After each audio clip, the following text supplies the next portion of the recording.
Our tale begins with a voice speaking of this prison's ancient walls. He describes the decaying furniture. Tiny insects drift past the whirring fans. He beckons to these small creatures. He crushes one, its taste a bitter sacrament on his tongue. And yet, this subterranean dungeon is all he has ever known. As he writes, he vows that once he escapes this suffocating tomb, he will use these very words he now pens. Typically, in letters such as these, one would start by writing their own name. However, the name given to him has never been spoken, so its sound is a mystery to him. But he is certain one was gifted by his mother.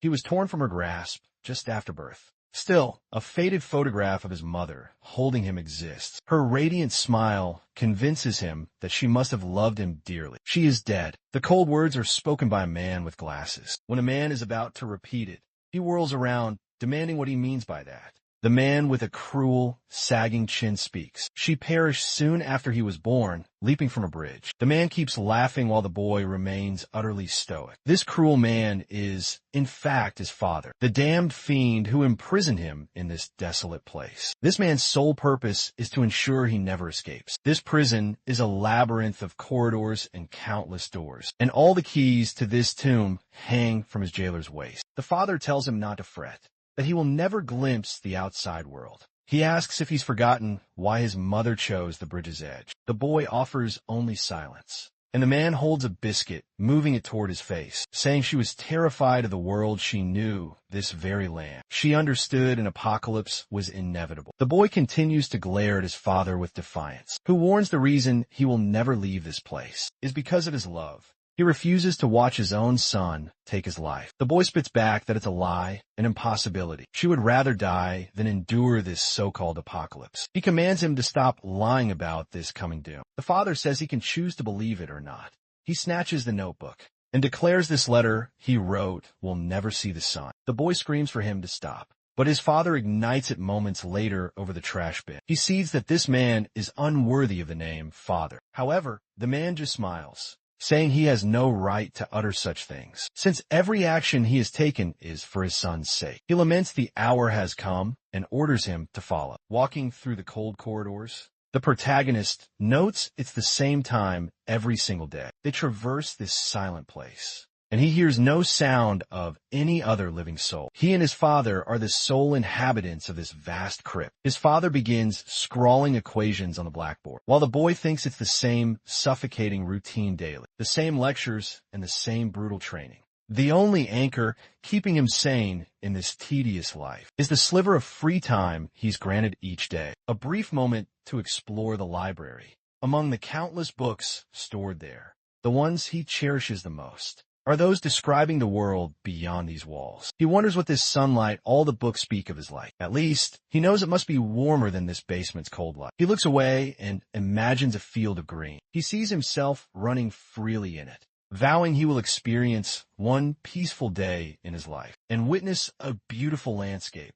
He desires to simply converse with other people and perhaps even forge friendships with them. But his most crucial goal now is to escape this prison and deliver a powerful kick to his father. The father slams the book shut and says, "I have told you that you may only read during your free time." Observing him, he notes that it seems his son was reading of the surface and says he continues to be utterly pathetic, wanting to know if he still holds some foolish hope for the outside world. The father reminds him he will never depart from this place. When the apocalypse descends, the world will drown in an ocean of blood and screams. Only Ash will survive, and this shelter is the only path to survival. The protagonist declares that his father is lying yet again. He always preaches that an apocalypse is imminent, and because of this insane justification, he has been imprisoned here for his entire existence. He will escape from this cage, no matter the price. However, the destined time has not yet arrived. He must bide his time for the perfect opening. The moment his father lowers his guard and becomes vulnerable. Sometime later, within one of the other chambers, the protagonist is performing push-ups, struggling under the weight. His father scoffs that it's pathetic.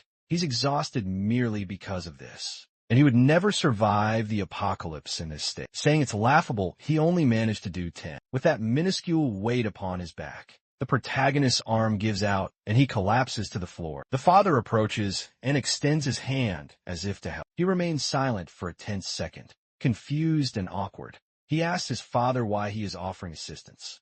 However, the instant he accepts the hand, the father yanks him forward, saying he never offered to help. He sweeps his legs out, sending the boy tumbling, his back slamming against the glass. The father explains the lesson once more, that anyone who extends a hand in aid is never to be trusted. In the apocalypse, humans are the most dangerous predators, and that is why he has been training him, teaching him these deadly combat arts. It will be unavoidable that he will encounter other survivors, and when that day comes, he must be strong enough to win with bare hands. However, he sees that his son has fainted and turns his back, saying the lesson is over, but in that exact moment, the protagonist senses his opening. His father was careless. He rose and seized a shard of glass. This was the fleeting chance he had always been waiting for. His father's guard was down. He steeled himself and lunged toward him. He was going to end him now, in this moment of weakness, seize the key, and finally escape from this hell. The boy closed in and smiled, knowing his plan had worked. He only needed that piece of glass to touch his father, and he was mere inches from his goal. However, there was a fatal flaw in his strategy. His father remained perfectly still, and he knew that man was not one to ever lower his guard like that. At the instant the shard was about to make contact, the father suddenly spun around. The protagonist was caught by surprise, and his father's entire body had already turned to face him. Even so, he didn't falter and press the attack, but his father evaded with impossible ease. The plan had failed. His father spun and delivered a kick to his face. With that single blow, the protagonist blacked out. Sometime later, he awoke in his own room. Before he could utter a word, his father spoke. "You're finally awake." He noted it was a magnificent attempt. That ambush had been exceptionally well executed. However, he had already warned him that he was forbidden from using weapons, or the training would become meaningless, and the punishment for that attempt would be double the training. For now, he sealed the room's door and told him to rest, because the coming day would be exceedingly tough. With that, his father departed. But the protagonist knows something his father is unaware of. The moment he switches off the light, the electricity in the room cuts out for several seconds. In that fleeting moment, if he focuses his hearing, he can perceive sounds he had never heard before. Things that are incredibly far away. The sound of gears turning, the sound of birdsong, even a sprawling city. Because of this, he uncovered two truths. His father claims it's nighttime, but in reality, it's daytime outside. And the second truth is that the world is completely at peace. His father traps him here for a fabricated apocalypse, but he will break free from this lie, no matter what it takes. And in doing so, he will find his mother. Every time he asks about her, he is told that she is dead. However, he already knows that his father is a pathological liar. This can only mean that in reality, she is still alive. He lies back, vowing that one day he will escape this place and find her, regardless of what stands in his way. His father was stalking the corridors, laughing like a madman, alone, until suddenly he received a phone call. His expression shifted, and he answered the call, saying he had ordered them not to call unless it was an emergency. While the protagonist was sleeping, he overheard something. The call appeared to be serious, and he said that it was settled. He would permit him to live. Then the phone clattered to the floor as the father knelt, weeping. After a moment, he began to laugh, just as the protagonist started to awaken. His father seemed to be completely unhinged, laughing like a lunatic in the dark corner of the room. The protagonist sensed something was wrong and asked what was happening. That was when he discovered he was bound to a chair. He demanded to know what his father was doing and told him to release him. However, he quickly saw that his father didn't seem to hear him. He knew he would have to break free from these ropes himself. Slowly, he began to grate them against each other, applying pressure until the fibers began to fray. He was gaining confidence, until his father appeared before him and commanded him to stop. The protagonist felt a strange chill, swallowed hard, and asked his father when they would begin. The supposed training session, that would be twice as hard. His father only stated that the plans had now changed, and they would not be doing any training today. In fact, they would not be doing anything from now on, and the boy would simply remain in that chair. The protagonist asked what he was talking about, reminding him that he was supposedly being trained for the apocalypse. His father said the training regimen was now concluded. The boy had no idea why his father's demeanor had shifted so much, and the worst part was he could not retaliate while he was bound. He began to despair. Would he truly be unable to see his mother? Angrily, he resumed straining against the ropes, and his father demanded to know what he thought he was doing. He ignored him and continued to apply immense pressure, and the ropes started to give way. His father approached, His jaw almost slack, and he began laughing in his face, seeming to have completely transformed. Suddenly, he felt a brutal impact against his face. The chair toppled, and his father hoisted him up again, warning him not to move another inch. The protagonist hesitated for a second and then resumed his struggle, taking another crushing blow to the chest and falling to the ground. Despite the futility of his actions, he kept straining against the ropes, trying to break free. The protagonist kept on insisting. At that time, he did not understand what was happening to him. Perhaps it would have been wiser to simply obey his father and wait for another opportunity to finally escape. However, in that specific moment, there was something he refused to surrender, even if it were to cost him his life. The deep-seated resentment he held for his father for his imprisonment. Sometime later, he finally broke free from the restraints. Seeing that he was free filled him with excitement. He wanted to witness the look of sheer disappointment on his father's face for his defiance. However, as soon as he turned, his father was approaching him again. He expected to see a face twisted in rage, but as he drew closer, he noticed something was entirely different. What he saw before him were tears. Tears that his father had always kept hidden away. It was then that he understood this man had always been profoundly sad. This made him question why this damn man wore such an expression. In that moment, with that realization, he was struck and lost consciousness once again, with his father saying he hoped that he understood. The lessons were forever the same. His father spoke of the edicts for surviving the apocalypse, and the most critical rule was to never abandon the base. There would be no safer sanctuary in the world than that place. Defense mechanisms designed to last for 126 years. Resources and provisions enough for anyone to remain alive. That place was fully prepared, and leaving it was a death sentence. The father warned that the end would arrive without any warning, so he was commanded not to leave. The protagonist woke, face down on the floor. When he regained his senses, his father had vanished, leaving him utterly alone. That had never occurred before. The only time he wasn't with his father was when he slept. However, recalling his father's weeping expression, he knew something significant was happening. He had grown used to the monotonous days in that prison, but that day was unlike any other day in his entire life. He knew instinctively that something was about to commence, as if his intuition could be heard aloud. The doors to every single room swung open at that moment. The boy did not waver for a single second. The instant the doors opened, he saw a chance for the very first time in his life. He burst through the doors and began rushing through the corridors. In a certain section, he knew that if his father had been there, he would have been intercepted. But this confirmed that his father was truly gone. All of the security barriers were deactivated. So he ran until he discovered the staircase. He knew that this was what he had been seeking and began his escape, praying that the light beyond the hatch was truly sunlight. As soon as he shoved the heavy hatch aside, he was blinded by a brilliant light. He climbed out of the hole and slowly got to his feet. He struggled to open his eyes and found himself in the center of a chaotic, bustling city. The place was teeming with life, and all the people appeared to be living their normal, everyday lives. The protagonist told himself that he had finally achieved his escape. From there, he stood perfectly still, and a bald man asked what he was doing in the middle of the street. He turned around with excitement, saying he had finally met a person. The man was bewildered by this strange, wild boy. But then the protagonist stopped to realize that it was not the time to focus on that. It was far too early to lower his guard, and his father might realize that he had finally escaped. He started running, saying he needed to put as much distance as possible between him and that basement. As he ran, a smile broke free, thinking that the moment he had always dreamed of had finally come. For the very first time, he was truly free. Not long ago, escape had seemed an impossible dream, so he never imagined that the doors would just simply open. But then he stopped running and asked himself, why did the doors open?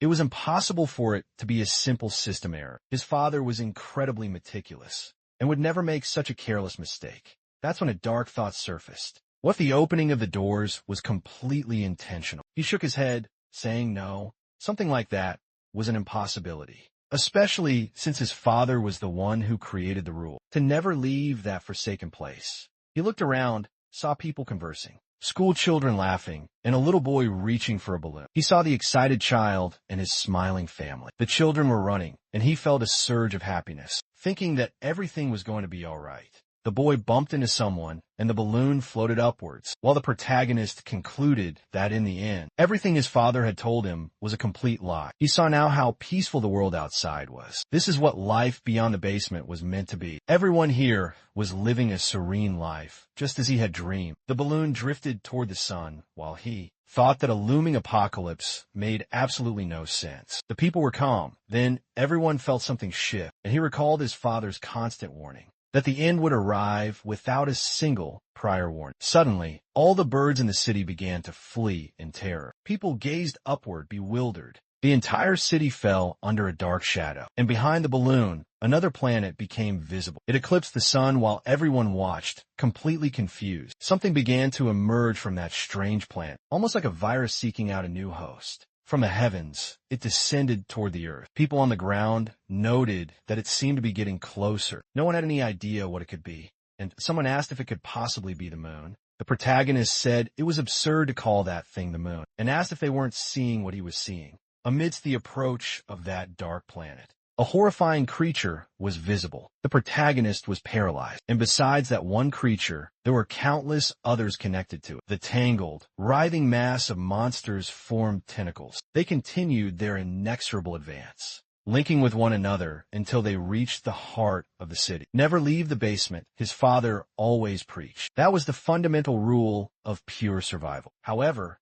there was a single exception. If the location of that shelter was ever exposed to the enemy, the first creature bizarrely dove straight into that sewer entrance. The father had crossed out the very first rule, saying that in the face of overwhelming danger, it no longer held any meaning.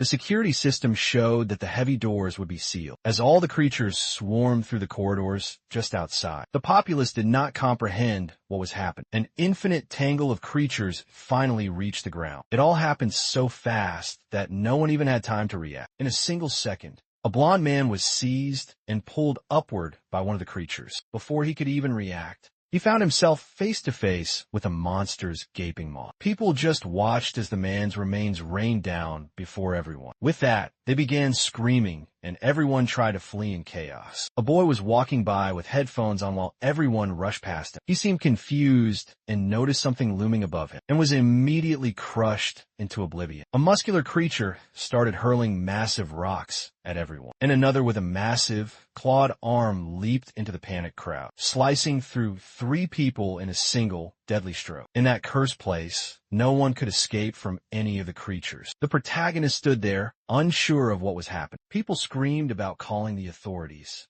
but he couldn't even react. Then he remembered. His father always said that when the apocalypse finally came, the world would be bathed in an ocean of blood, and the only thing that remained would be a mountain of ashes. The protagonist looked up and saw a towering creature, 3 times taller than any skyscraper, staring down at everyone below. The city's screams were drowned out as one of its steps destroyed half the city. With that, the apocalypse truly began. The planet in the sky continued to rain down creatures upon the earth. Lying on the cold ground, the protagonist realized that his father had always been telling the truth. Then he recalled his father saying that his mother was truly dead, and wondered if he was right about that tragic fact as well. The citizens continued their desperate attempts to flee from the creatures, but for unprepared humans, it was impossible. Then someone grabbed the protagonist's arm. When he looked, it was his father. He was about to ask how this could have happened, but his father just ordered him to keep on running. A glance back showed everyone being mercilessly devoured. He was shocked as his father rounded a corner, and he followed, only to come face to face with a horde of creatures once more. His father had already pulled him along and told him to follow. Strangely, his father was moving against the fleeing crowd. Both of them were running towards a completely destroyed bridge. No matter which direction he looked, the creatures were devouring people. A man in a cap screamed for them to run even faster. A girl seemed utterly lost behind them. The mass of horrific creatures continued their advance. Meanwhile, his father and the protagonist were nearly at the end of the bridge. The mass of monsters carried everyone who had already perished. The protagonist warned his father that they were about to be caught, but his father just told him to shut up and run. That was the only path for them to get out of the city alive. Under the ruined bridge, the mass of creatures was already consuming everything. The protagonist looked back again and told his father that they were being followed closely. That's when something stopped him dead in his tracks. A creature from behind a taxi managed to grab his foot. The monster squeezed down, crushing his entire leg. The protagonist agonized, knowing that if he didn't break free, he would surely die. However, his father picked up a rock and smashed the creature with it. The monster fell away, and the protagonist cried out in agony. His father glared at him, and just as he was about to say something, they both felt an immense pressure. The mass of monsters continued its relentless advance. He trembled and began to get up, knowing he had to run in order to survive. The problem was that he realized little by little that the distance between them and the creatures was shrinking. Rapidly, he felt a sharp pain in his leg and fell to the ground, realizing that no matter how hard he ran, he couldn't escape. His father came and stared down at him. The boy told his father to run away, saying he wouldn't make it out of this alive in his current state. At least if his father managed to escape, he could survive on his own. His father's foot began to turn away, and the boy thought that this was right. He wanted his father to run, because he had always been ignored by him anyway. However, in the midst of it all, his father extended his hands and asked why he wasn't getting up. The boy was confused and shouted out,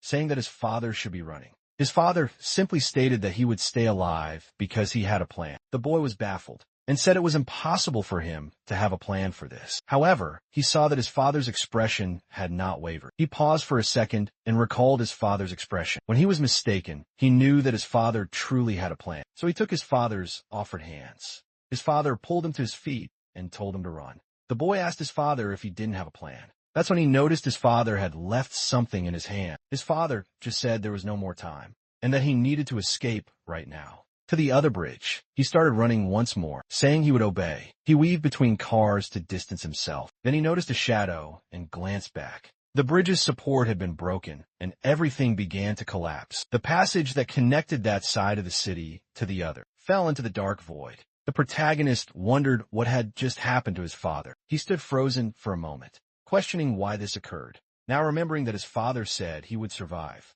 because he had a plan, he wondered if this was the plan now. He had no idea why this had happened. Why did his father go to such lengths for him, but also torture him for his entire life? He fell on the bridge, questioning why his father did all of this. In the end, he told himself that he had survived. But then, for what reason? What was he surviving for? All the life he had been dreaming of on the surface had vanished. The calm life in a peaceful, beautiful place, and also the sole objective he had been carrying with him. He begins to cry, saying he wanted to ask. He sees his dead father and questions why he went so far to save him like this. In the end, his father says absolutely nothing, and he demands that his father tell him. What is he going to survive for in this apocalyptic new world? He feels a handshake from his parents and turns around. It is then that he remembers the small paper in his hand. Slowly, he opens his hand and sees what is written there. However, the creature starts to climb up the destroyed bridge. The protagonist gets startled and turns to flee. However, his leg is still injured, and he ends up stopping. He leans on a nearby pillar, and the creature trips. With that,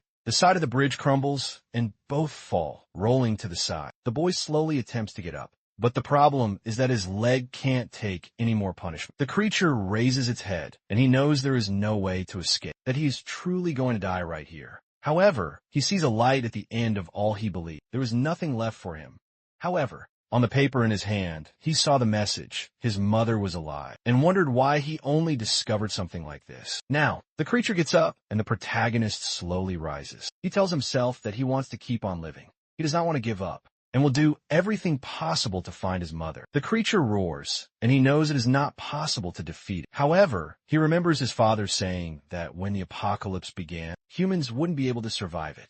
That's because they do not have enough power or knowledge to continue existing on their own. And even if they get lucky in the first few days, eventually, with the daily dangers, everyone will perish. The creature advances, and the protagonist doesn't know what to do. In the conversation, he asked his father what he was going to do then, and how he was supposed to survive. If what he is saying is indeed true, does that mean there's nothing he can possibly do, and he just has to accept his death? The monster is about to land a fatal punch on him when his father asks if he has forgotten everything he has learned. With that, he recalls all the brutal training he has been doing. With that knowledge, he manages to dodge the punch at the last moment. The creature ends up on the far side, and the protagonist can't believe he actually dodged it. The monster comes again, and he becomes scared. However, his father had already warned him. that he was different from any other ordinary human. The biggest difference between himself and others was that he knew how to truly survive. With that, the protagonist focuses. The creature comes running, and his father says that everything he has been learning until this moment, with all the training experience and all the survival wisdom, he will have to use it to do whatever it takes to survive. He dodges the creature's attack with a well-timed jump, grabs the staff from his back, and strikes on the neck. The entire city is destroyed, and amidst a mountain of rubble, the only survivors wonder where the police could possibly be. Some comment that they're lucky to at least be alive. The problem is that it has only been 4 days, and they're already running desperately low on supplies. A girl tells the guy next to her that if they keep waiting, the police will surely show up soon, until a guy comes and says she is making everyone uncomfortable. She apologizes and says she is not talking that loudly. The guy puts his hand on his face, saying it's not about that. She's talking to her long-dead husband. He then says to let it go because he's about to lose his own mind. A girl then calls out for him, and they talk about having searched for food in a specific region and finding absolutely nothing. The guy says that even so, they will have to find something if they wish to remain alive. She then says there's a place she has not looked at yet and asks no one to give up hope. The guy smiles and offers his thanks. She feels a little bit embarrassed, and the guy says that everyone is exhausted from having to run from the fearsome creatures. However, she still wants to help everyone and says she's a very good girl. She says she is not that good and says that it is okay. However, the excited guy responds that everyone will make it out alive. She stands still, not knowing what she should say, and after a while, she goes to speak with some other people. She asks the redhead if they have found any food, and they look at each other with guilt. With that, she pulls out a piece of bread from the side and says they found this. The girl smiles, but when the woman opens up the bag, she is confused, and the two have already eaten some. The blonde asks what they're doing, since everyone said that they would share everything. However, the redhead says she never agreed to those terms, and it was something the other one said. The blonde points out that they ate some of the shared food yesterday. The chubby hair guy says he doesn't even remember that. The girl then warns them that it's okay. She will report the two of them to everyone else. The guy immediately stands up and asks why she doesn't try to do that. However, she will soon find out what will happen to her. The girl says it doesn't matter because she can run incredibly fast. The guy laughs and approaches when suddenly a scream echoes. Everyone trembles, and he asks his friend if it wasn't a creature. She turns around and says that it was, but it came from far away, so they're fine for now. With that, he feels relieved and says it seems he was scared for nothing. However, looking off to the side, he sees the girl covering her ears and trembling in fear. He laughs, asking where all her confidence is gone. How is she going to run away if she was trembling so much? Then the girl notices something. There's a piece of bread hidden in a corner. A while later, that guy from before says hello to her and asks if she had looked around that area. She replies that she has, and he asked if she found anything with the bread in her pocket. She says that unfortunately, she didn't find a thing. The guy says that's all right, but it's no surprise because for now, the most important thing is simply to stay alive, since you can always look for more food. Suddenly, the monster breaks through the wall right behind them. The girl is thrown, and as she starts to get up, she sees the creature looming right behind the guy. He raises his hands, pleading desperately for help, but she runs off, apologizing as she flees. He screams, asking her why. A truly good person. With that, the cowardly pair also bolts, the man screaming not to look back. Glancing forward, he spots the girl and another creature. The redhead sneers that when the girl gets devoured, they must use that chance to slip past, while thinking she was a complete fool for facing the beast. The monster raises its arm and brings it down upon her. In that instant, the girl senses the danger and leaps, evading the deadly attacks. They slip while dodging, and she manages to reach the other side. They can only watch as she gains more distance, while a monster closes in from behind them. They scream, and a moment later, the girl collapses onto the ground, wondering if she has finally reached safety. That's when she spots something right beside her. The protagonist is there, impossibly asleep on his feet. She strikes him, and he topples over immediately, continuing to snore. In that instant, she confirms that he is still alive. But on the other side of the pillar, a grotesque creature is drawing near. She wonders if the beast has detected them. As the creature shuffles slowly past, she sees the protagonist is exposed and yanks him by his shirt. The monster passes by while he remains completely asleep. Once the monster has gone, she finally relaxes, finally having survived. Then she sees he is staring at her. She recoils, and he leaps to the other side, demanding to know who she is and what she was trying to do. The girl is slightly taken aback,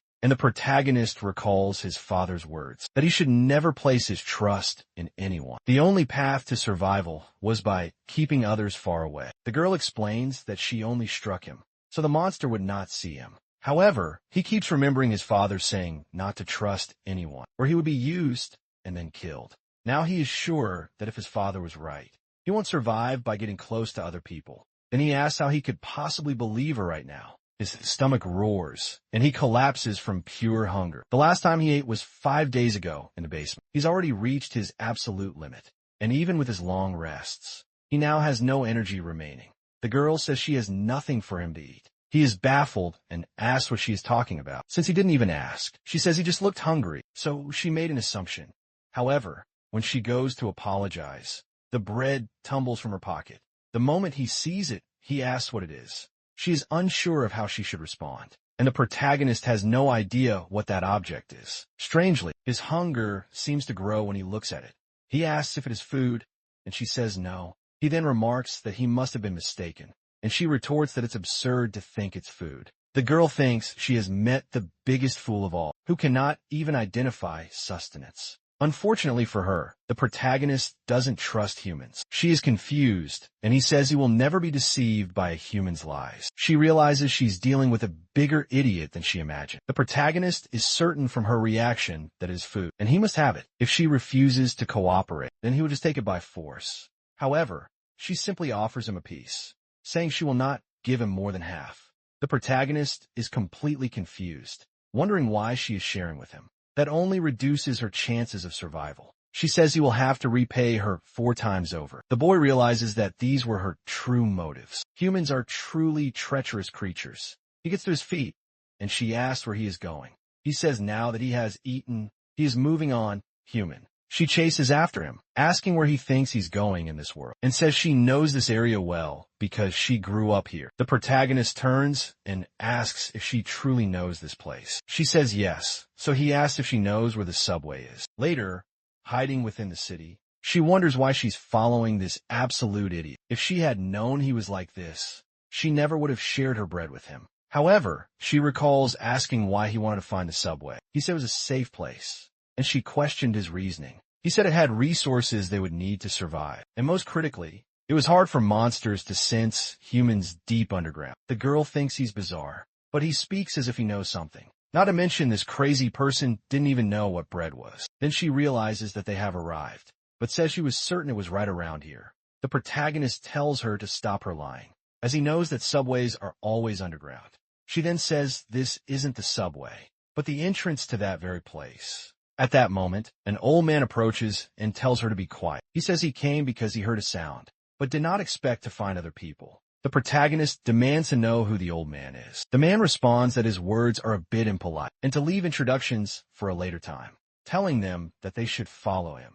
The blonde asks to where, and he asks if it isn't what they are looking for. After walking through some wreckage, he says they've arrived. The protagonist sees the subway is busy. The blonde says there are so many people there, and she never expected everyone to have the same idea. The old man comments that he can't forget that moment when the creatures were swarming everywhere. He began running and found this place purely by luck. He says he walked on the surface a few times for medicine, but the two of them are the first people he has ever met. The protagonist observes everyone carefully. His plan was to create a base of operations there, but there are far more people here than he anticipated. He can see all kinds of different people there. Those who were lost and had drowned in their despair. Those who reveal their truly cruel side. And the strangest of them all, one who stands still with no discernible intention. He knows that the more humans there are, the more risk factors begin to exist. However, none of the people he saw in the subway seemed to pose a threat. He could instinctively identify who is truly dangerous, just like the monsters on the surface and his own father. But none of the people here give him any sense of danger. Maybe he should stay here for a while, since no one can hurt him. The man clears his throat and finally introduces himself. His name is Kwang Byun, and he happens to be a doctor. He was searching for medication, and that is how he found them. He waits for them to introduce themselves in turn,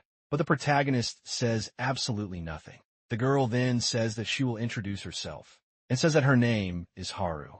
The man notes that from her school uniform, she appears to be from the elementary school known as Virtual. She says yes, and asks if he knew of it. The old man says that he did, because the hospital was located near the mall right next to it. Haru seems confused about not recalling a hospital there. He asks the same question of the protagonist, but noticing his strange clothes, says he spoke something foolish and then asks for his name. The protagonist pauses to think and says he doesn't have a name. The old man is completely baffled, and the protagonist says he was never actually given a name. The old man becomes pensive and then says that when he feels a bit more comfortable, he can share it. At that moment, a redhead comes over, calling for him, saying things are getting much worse. They approach a guy with bandages on the floor, trembling. He calls out for the doctor, who looks at the wound and says it's worse than he feared. He managed to stop the bleeding last time, but it was not enough. He tells the man that if he doesn't undergo surgery, he has a very high chance of dying from an infection. He opens his coat, full of items, and says they will have to disinfect the wound. The protagonist watches. He recalls reading once about doctors and something his father is unaware of. He knows the job is treating humans in exchange for a price. However, money is worthless in this new apocalypse, so he asks the old man what he will get for this treatment. Everyone looks back, and the man seems somewhat confused. The doctor then asks why he would need to receive anything. He is a doctor, and his job is to care for those who are injured. He tells the man not to worry, as he rarely fails a surgery. The man hugs him, grateful for the help. The protagonist cannot understand why this guy is helping, without expecting anything in return. He wonders if this doctor is just a fool, or if this strange behavior is normal for humans. The doctor tells him to be careful, as his wound is getting worse. The man thanks him, but then he notices something. The guy is actually a veterinarian. The doctor begins the procedure while the man is still in shock. The boy asks him to make a small knot, but the doctor says it is not possible, as things could get worse if the man moves during the surgery. The man screams that he is a veterinarian and asks if he really knows how to perform surgery on a human. The old man, smiling, says that he does, because humans are also animals. The man starts to shout, saying he does not want this surgery anymore. The doctor then asks for some anesthetics, but the red-haired girl says they do not have any. He says he found one, grabs a block, and hits the guy on the head. With that, the protagonist is certain that humans are dangerous. A while later, he's in the corner, saying he has finally found some silence. The best option was to leave that place instead of watching that scene. Leaning against the wall, he wonders what he will do from now on. The only thing he has is a photo his father gave to him, and a message saying his mother is somehow alive. Now he has no route, since there are no clues on where to go next. However, whenever he looks at this photo, he feels a strange, unsettling sensation. The plants in the background have odd shapes, similar to those of the alien invaders. Even back in the basement, he found this strange and researched various books on flowers, but never found anything that looked like it. However, if this is a special flower that only grows in certain environments, he might find the place where this picture was taken. If that is the case, he first needs to find someone who can identify this strange flower. A fly buzzes by, and he snatches and eats, saying its taste is bitter. In another part, some people tell the boss that they have gathered everyone. A scared man turns and says it is now time to begin. In the middle of the crowd, people wonder why they were all summoned to this place. One of them points to someone in the crowd, demanding an explanation. It is the boss, but the man seems entirely unresponsive. He sweats, and the other man trembles. The boss says he can peer into the depths of the human mind, finding every thought they are attempting to hide, and that man's eyes clearly show fear. He hides it, trying to look tough on the outside. The man screams for him not to come any closer, but the boss punches him hard in the stomach, saying that fear always reveals its true self. The people are scared, and he approaches, grabbing the terrified man by the collar. Seeing his desperate face, he says this is what he wanted, telling him to show more of the true form hidden within his soul. After a while, the man begs him to stop. Then a girl approaches and informs the boss that there are people who are not present. He asks who. She says it's an old man, a boy, a little girl, and another who is injured. The boss says he ordered everyone to be gathered and asks, what happened? She explains that it is the Mohawk guy's zone, and he never listens to anyone's orders. The boss says he doesn't like being controlled, but will go there to resolve the issue. As he leaves, she asks what they should do with the guy on the floor. He tells them to tie him up and cast him outside. The people ask for help, but no one seems to respond. The protagonist wakes up, wondering when he had fallen asleep. He had been on guard against all the monsters, unable to get any rest. However, he notices something. He has no idea where he is. He feels a sharp pain in his head, and when he steps on the ground, his foot seems to sink into it. He wonders if he is being swallowed by something, or even worse, if he is already in a monster's stomach. Something pulls him, and he wakes up, realizing it was a dream, but it felt far too real. He is confused, seeing a crowd before him, and asks who they are. The boss says he has 2 minutes to appear at the central station, or he will be exiled from this entire place. His friends comment that he should go, or he will be in trouble. The protagonist gets up. The boss looks disappointed. He was curious to see who had the nerve to hide from him, but it seemed to be a foolish protagonist. He stretches his neck and asks, "How?" One of the guys is confused and asks who this lunatic is, but the boss says this is how it gets fun, and orders the protagonist to look at him because he wants to see his true, inner form, to see what is hidden deep behind that look. However, he doesn't seem to see anything and is baffled. The guy asks the boss what is wrong and tells the protagonist to make the most of his 2 minutes. However, the boy just questions these 2 minutes and says that actually 2 seconds are more than enough to finish everyone here. The guy falls to his knees laughing, saying this kid is quite funny. He pulls out a blade and asks if those are his final words. The boss places his hand on the man's shoulder, and at that moment, the protagonist realizes that the photo is not in his pocket. The man asks if he is searching for this. The protagonist warns that if there is a single scratch on that photo, he will die. The man is startled, and the boss pulls it from his hand, warning that if the boy takes one more step, he will tear it in half. Later, the protagonist is being brutally kicked. The man asks where his confidence is gone. The protagonist is hating himself for letting the most important thing vanish while he was asleep. It seems humans are indeed more dangerous than he had imagined. The man asks the boss if the boy will be exiled. The boss responds, no. When he looked into the young boy's eyes, he was different from all the rest. His soul was so deep that he couldn't see anything. He warns that they will keep a close eye on the boy and always keep that photo under strict supervision. However, he tells his henchmen never to forget, to always keep it in their hand. Confused, the man asks the boss if they really have to do all this because of this one kid. The boss just says it is an order, and the man says that he understands.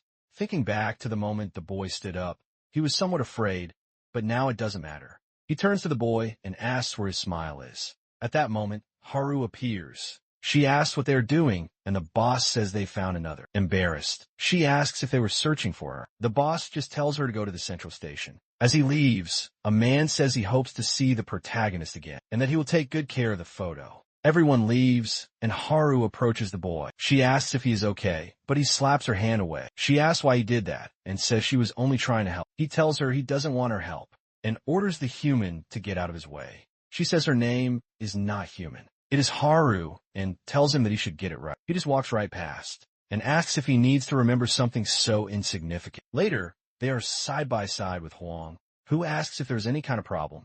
Haru says no. It is just that she tried to talk to someone who doesn't even know how to properly communicate. The protagonist thinks he would never hold a human's hand. He remembers clearly that his father warned him that when someone extends their hand to you, you can never trust it. Humans are the enemy. He knows that the man now has the photo, and it would be easy to snatch it from his hand by force. Even if he tore it in half, it would still be easy enough to take it back together.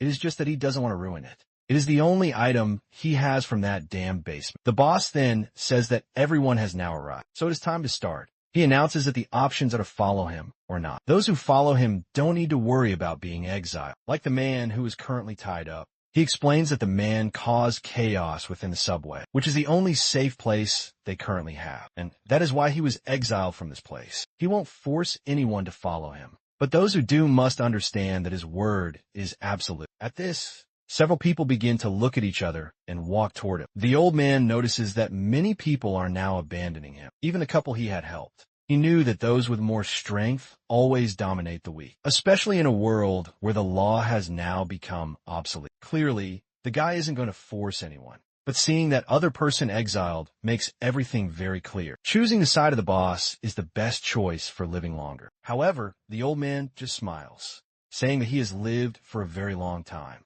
So being unpredictable once in a while is not such a bad thing. He knows that on the boss's side, he might not be able to help patients when they truly need it. So he will remain here, even if he is completely alone. But the little girl is right beside him.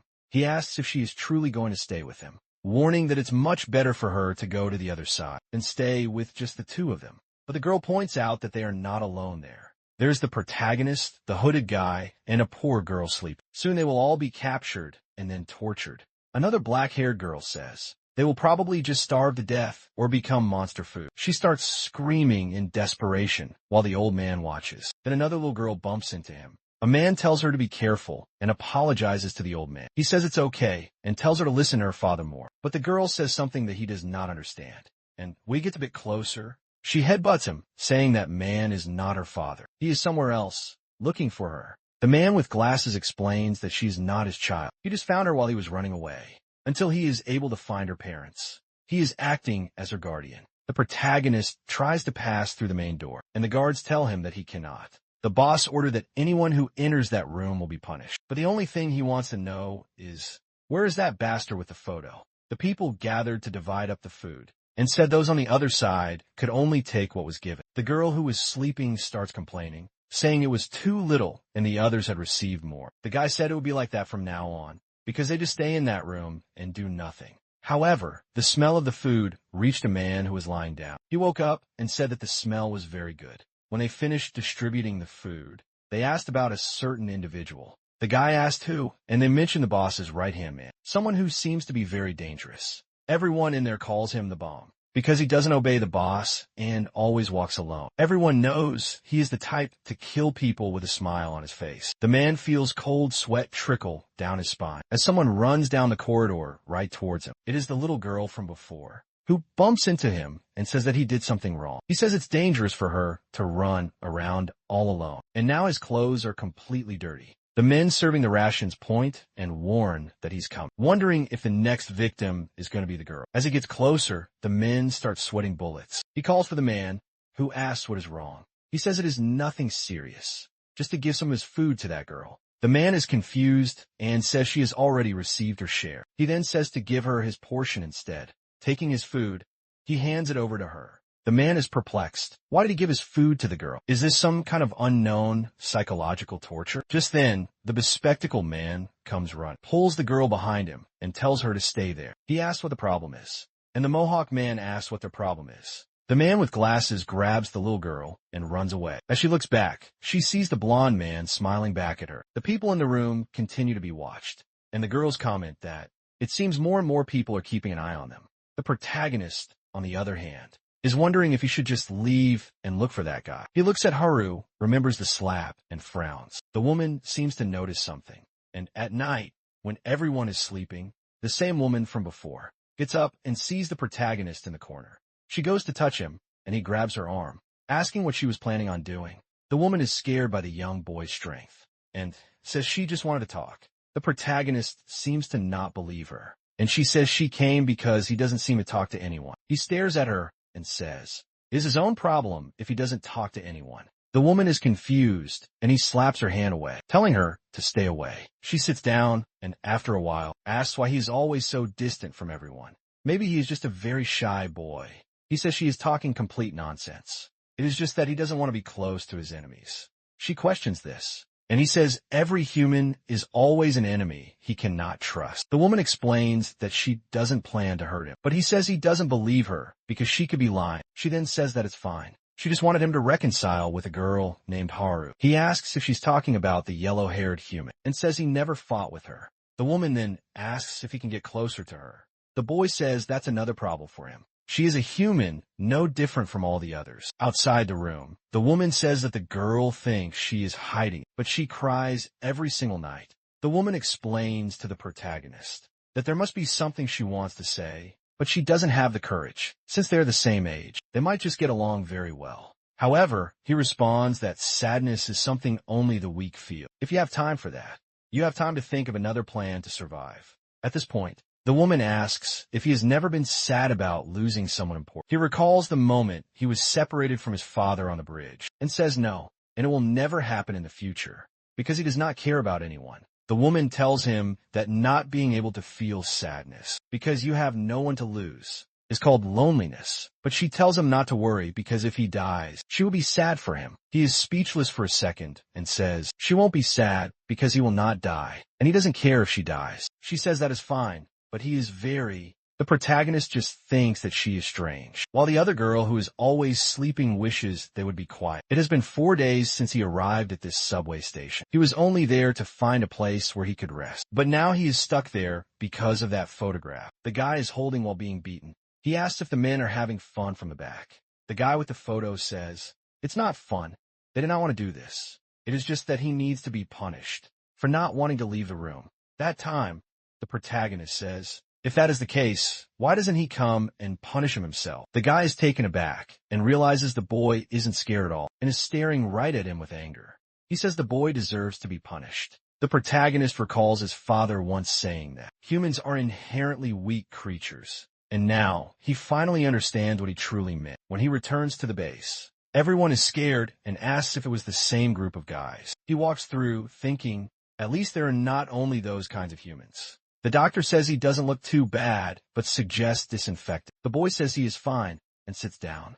Someone brings his lunch and says they got it because they didn't know when he would return. He starts to thank her, but stops himself mid-sentence. She asks him to repeat it. He says it is nothing. The protagonist thinks about when she said she didn't want to hurt him, and that if he died, she would be very sad. Maybe it was true. He thought maybe it was okay to trust her a little. Suddenly, she collapses to the ground, and he asks what is happening and if she is all right. The doctor puts her on a stretcher and says her symptoms do not look good, and she will need some medicine. The problem is that they would have to go to the surface, because they don't have that kind of medicine down here. The woman responds that it is okay, and it does not make sense to go up there just for her. However, Wong says that without the proper medicine, her condition will only become worse. The protagonist asks how. The protagonist asks what the worst outcome would be if they didn't get the medicine. Before the doctor could possibly respond, some men entered, saying that the boss was calling for the doctor. At that moment, the man saw the protagonist and felt relieved. He still did not understand why he had to keep holding on to this photo every single time he saw the boy, especially considering that the boy could easily take him down, even without it. He tells the doctor to go quickly because there are injured people in need of some treatment.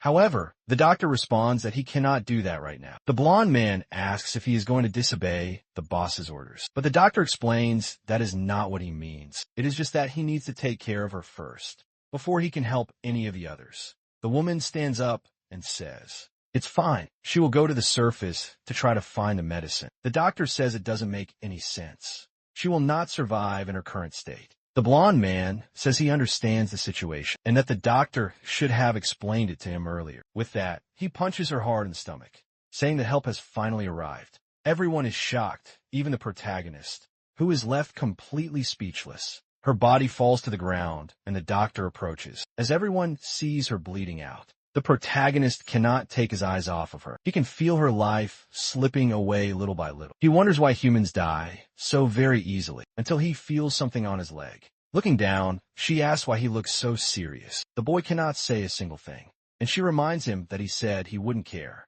With that, her life fades away without him saying a word. Her hand falls to the ground, and everyone falls silent. The blonde man curses, saying his hand got dirty. Wong asked how it's possible that his expression didn't change after killing someone just like that, and he remarks that apparently the monsters are not only on the surface. The blonde man simply replies that he saved the old man, because if he had followed her to the surface, both of them would have died. The people around him are angry, and he says they should be grateful to him for that.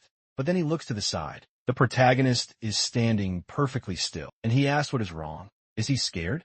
Where did all of that courage go? But in that instant, the protagonist realizes the photo is not in his hand. The man looks back and says, "It seems he dropped it when he grabbed his knife." The boy readies himself, and as the blonde thug turns to ask what he is going to do, he sees the boy's stance and sneers. "Are you actually going to try?" Instinctively, the thug blinks. In that instant, the protagonist finds his open. The man is about to ask if he's going to do something, when the boy is already in his face, saying yes. From the thug's perspective, nothing made any sense. He saw the boy, and in the moment he blinked and opened his eyes, he had been struck, and the knife had fallen. The two men beside him had not even reacted, and his body was still hanging in the air. The protagonist grabbed him by the collar and struck him once again, sending him spinning across the entire room. Before he even hit the wall, the protagonist advanced again. As soon as the man's head touched the wall, the boy grabbed him by the collar, and the knife fell into his hand. Now everyone understood what had just happened. and the boy already had the man completely immobilized. He stared at the guy who had not reacted for even an instant. This made him angry, seeing how truly weak this guy was. When he attacked, the man could not react, not even when the punch was about to connect with him. If he had known this guy was so pathetic, he would have just taken the photo from his hand right away. If he had done that, there would not be blood on his leg. At that moment, he saw his father telling him to finish it quickly. He should have no pity for any of his enemies. He turned as Wong warned that if he did this, there would be no turning back. However, the protagonist merely asked if he was worried for that human's life. The old man said no. He was talking about the boy's own life, and told him to ask himself if he truly had to go that far as to end his life. The protagonist remembered a time he had asked his father if he really must kill, if just beating them wasn't enough, they would forget to attack him. His father laughed, saying he wouldn't survive with that mindset, and asked if he was truly afraid to kill a human. The boy told him to stop it, because he would never become a monster like his father, even if the apocalypse did come. As his father had always preached, he would live the way he wanted. He would not go around killing people simply because he disliked them. Then he remembered when the man murdered the woman, and the cold, dead expression on his face. With that, he let the weapon fall. The doctor said he made the correct choice. But the boy replied it was not because of the options. It was because he knew if he killed this man, he would become just like him. He thought to himself there was no reason to kill that man. And why should he care if that woman had lived or not? Even if she were alive, she wouldn't help him find his mother. So it did not matter. What he did not see was that another man was coming to strike him from behind. Confident it would be easy now that he was disarmed, the man went to strike, but the protagonist simply turned and used his friend's body to block the attack. With that, he released the collar and punched the other man in the face. The body rolled and fell at the feet of the last thug, who then crouched down. The boy asked what he thought he was doing. The man grabbed the photo and questioned if it was important to him. However, now, the protagonist simply approached and asked what he planned to do. The man remained silent, smoothed out the photo, dusted it off, and handed it back to the protagonist, telling him that he should be more careful. After that, the boy returned to his group. They had covered the woman's still body, and the doctor asked where the other girl and child were. The bespectacled man said they had gone to the restroom and were lucky not to have witnessed such a thing. Suddenly, someone called the protagonist a man with a mustache. He asked why he did nothing if he was so strong. The boy replied that it was because they held something important of his. The man asked if he meant that single piece of paper.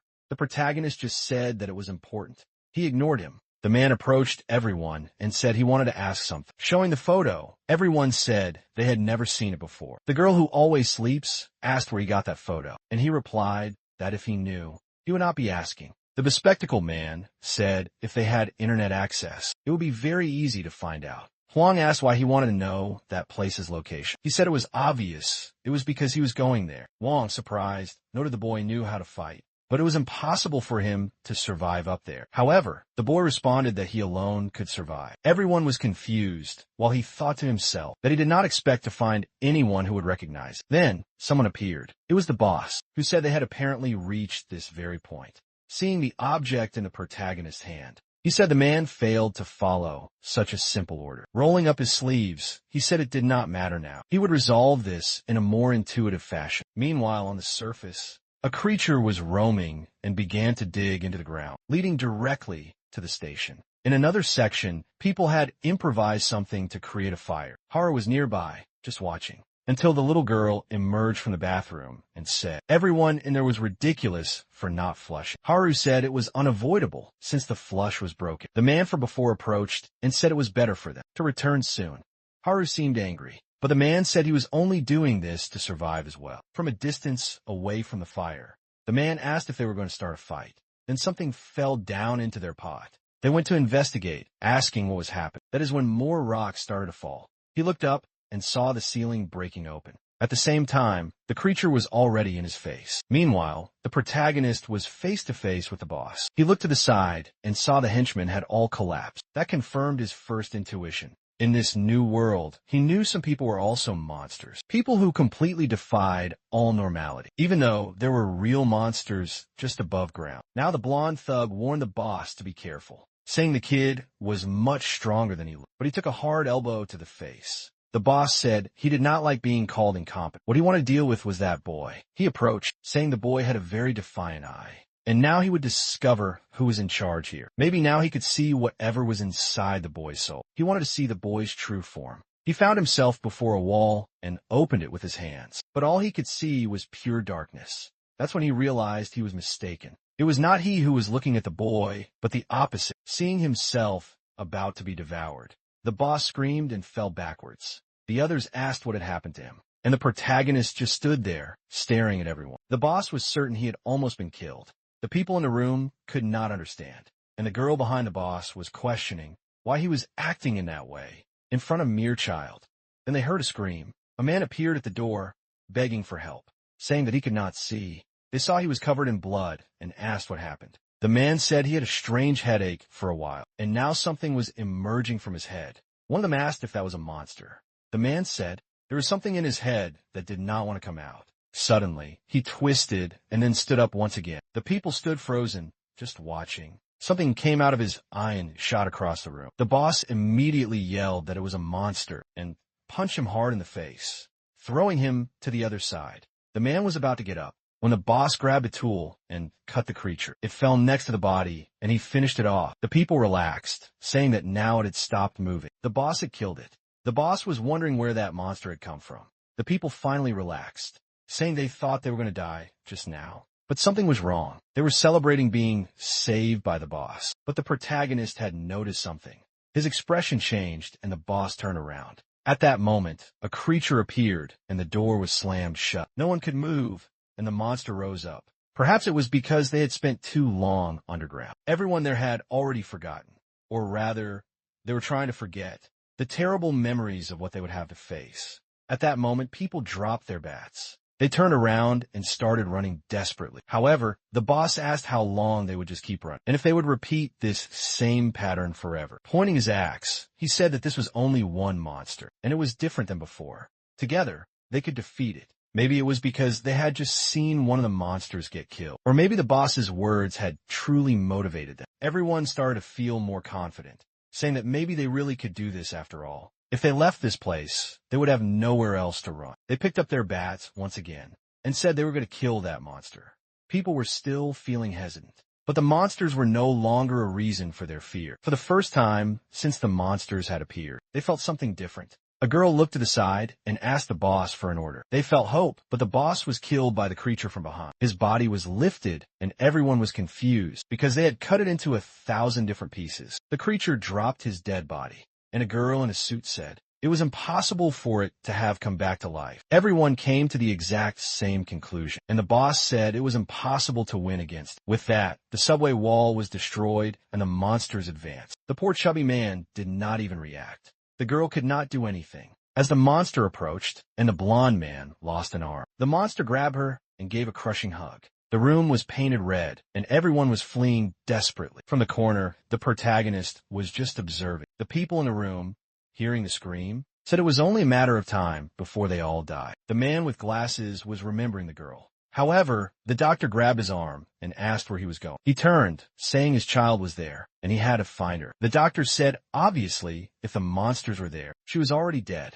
The man did not want to believe this had happened once again, until someone passed by him. He looked to see who it was and saw the protagonist's back. Everyone was impressed, and the doctor ran, telling him not to do it. However, the boy just kept moving forward from the room. Everyone watched the blood-soaked room. The boy just prepared himself. In another place, Haru, the little girl, and the man were hiding. She started crying, and Haru told her to stay quiet. Haru thought she had no time to care about anyone else. She was there amidst all the chaos, but would die as soon as they were found. However, the little girl was just holding onto her arm, trembling. Haru looked back, and not knowing what to say, just told the girl to stick close to her. The blonde man, seeing his dead wife, was terrified and asked where they thought they were going. Haru said that they had to flee, but he asked to where. Haru replied that she did not know where, but they could not stay here. The man continued, saying there were monsters here and on the surface. Why did she think they could find a way to survive? She responded that even so, she would not wait for her death to come. She would do everything possible to survive, no matter what. The man then said that in her eyes, one could see she still had a reason to live. But then, she looked to the side and saw a monster staring at the three of them. He was shocked and told them both to run. However, Haru was paralyzed and her leg was trembling. The man hugged the creature and told them to run, saying he had no more reason to live.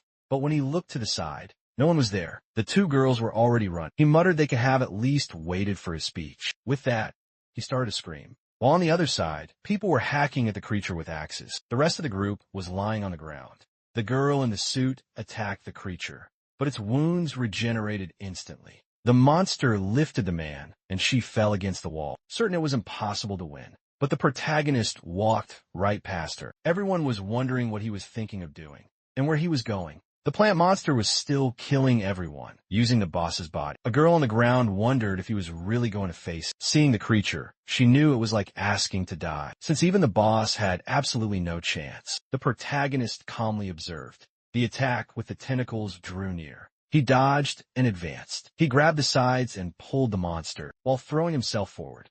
The monster tried to hit the back of his neck, but he jumped off the wall backward and landed on the other side, creating a knot between them. He looked at the man who commanded the monsters to attack, but since the creature was tied up, it could not reach him anymore. His movements had caused the monster to get tangled up in itself. Calmly, he approached the boss and tore the creature off him. The doctor could not believe he had stopped the monster. The girl said it did not matter, because the boss was still alive. With that, the monster screamed, and the others turned to it. He threw the creature to the ground, and the giant advanced as the monster came to bite him. He jumped and met on the chin, then slid underneath its arms. The other creature opened its belly to consume him. However, he just simply jumped, dodging the attack and landing right on its back. He pulled out the axe he had from earlier, but the creature sprayed blood in his face. It then went for an elbow strike that landed solidly. The people were shocked, but the protagonist was still alive. The doctor had no idea how that was even possible. To them, this creature had immense strength and the ability to regenerate. Fighting it was essentially suicide. Yet that boy in front of them was standing and fighting alone. The protagonist remembered his father's words. There is no being in this world that does not die. Everything that exists needs a source.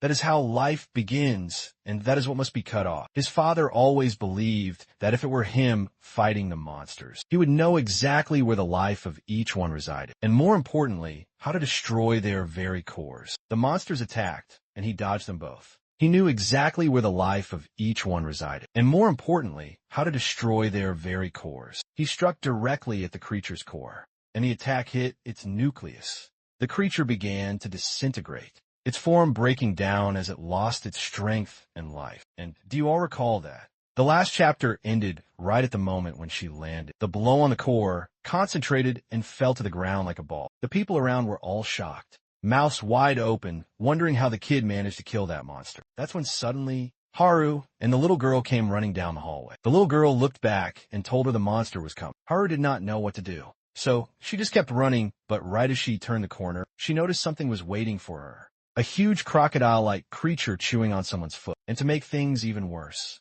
she tripped on a rock, but managed to roll away.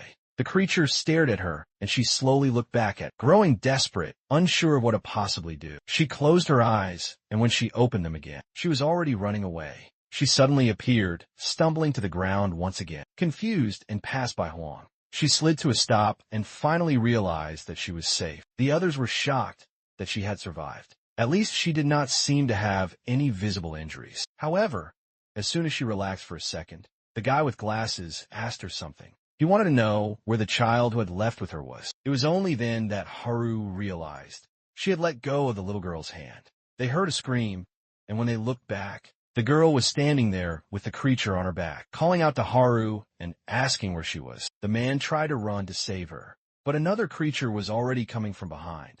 As the monster drew near, he rushed forward. Haru blamed herself for abandoning the girl. When the monster was about to touch the child's head, a guy with a mohawk yelled and struck the creature on the back. Everyone was in shock as he grabbed the little girl and leaped to the side. He stood up and asked where that monster thought it was looking. He taunted it to come closer, saying it was about to lose an eye. But strangely, the creature changed its direction. The guy wondered if the beast was scared of him. Someone else was approaching, and Wang said that was probably not the case, but he should not assume, since he was not seeing what was happening there. The protagonist was already fighting the monster, and Wang mentioned that the reason they were safe was all thanks to that person. Once again, he finished off another one of the creatures, making it 2 in total. The problem was that as soon as he looked to the side, another one appeared and almost landed a punch on him. He managed to dodge and realized at that moment 2 more creatures had shown up. The initial plan was to deal with one monster and find a safe place. However, the number of creatures he was facing kept increasing, and unlike the earlier monsters,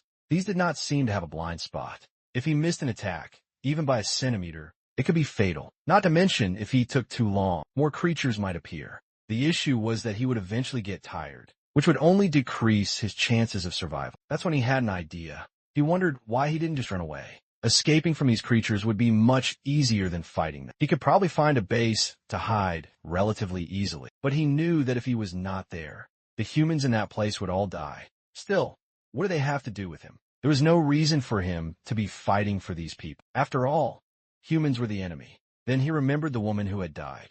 He froze for a second, and suddenly the giant crocodile-like creature was coming from behind. In that moment, he realized he had made a mistake by letting his guard down. The attack hit him squarely on the back, throwing him to the ground. He stood up in agony as the monster approached, and it seemed that even his normally armored body was injured from the blow. The creature continued approaching as he writhed in agony, until someone stepped in front of him. The Mohawk guy stood in his way and told him to relax, saying he handled it. He asked if the boy really knew a way to kill the monsters. But before the protagonist could answer, the guy smiled and said, just wanted to know how he could help in the fight. Another person raised a shield.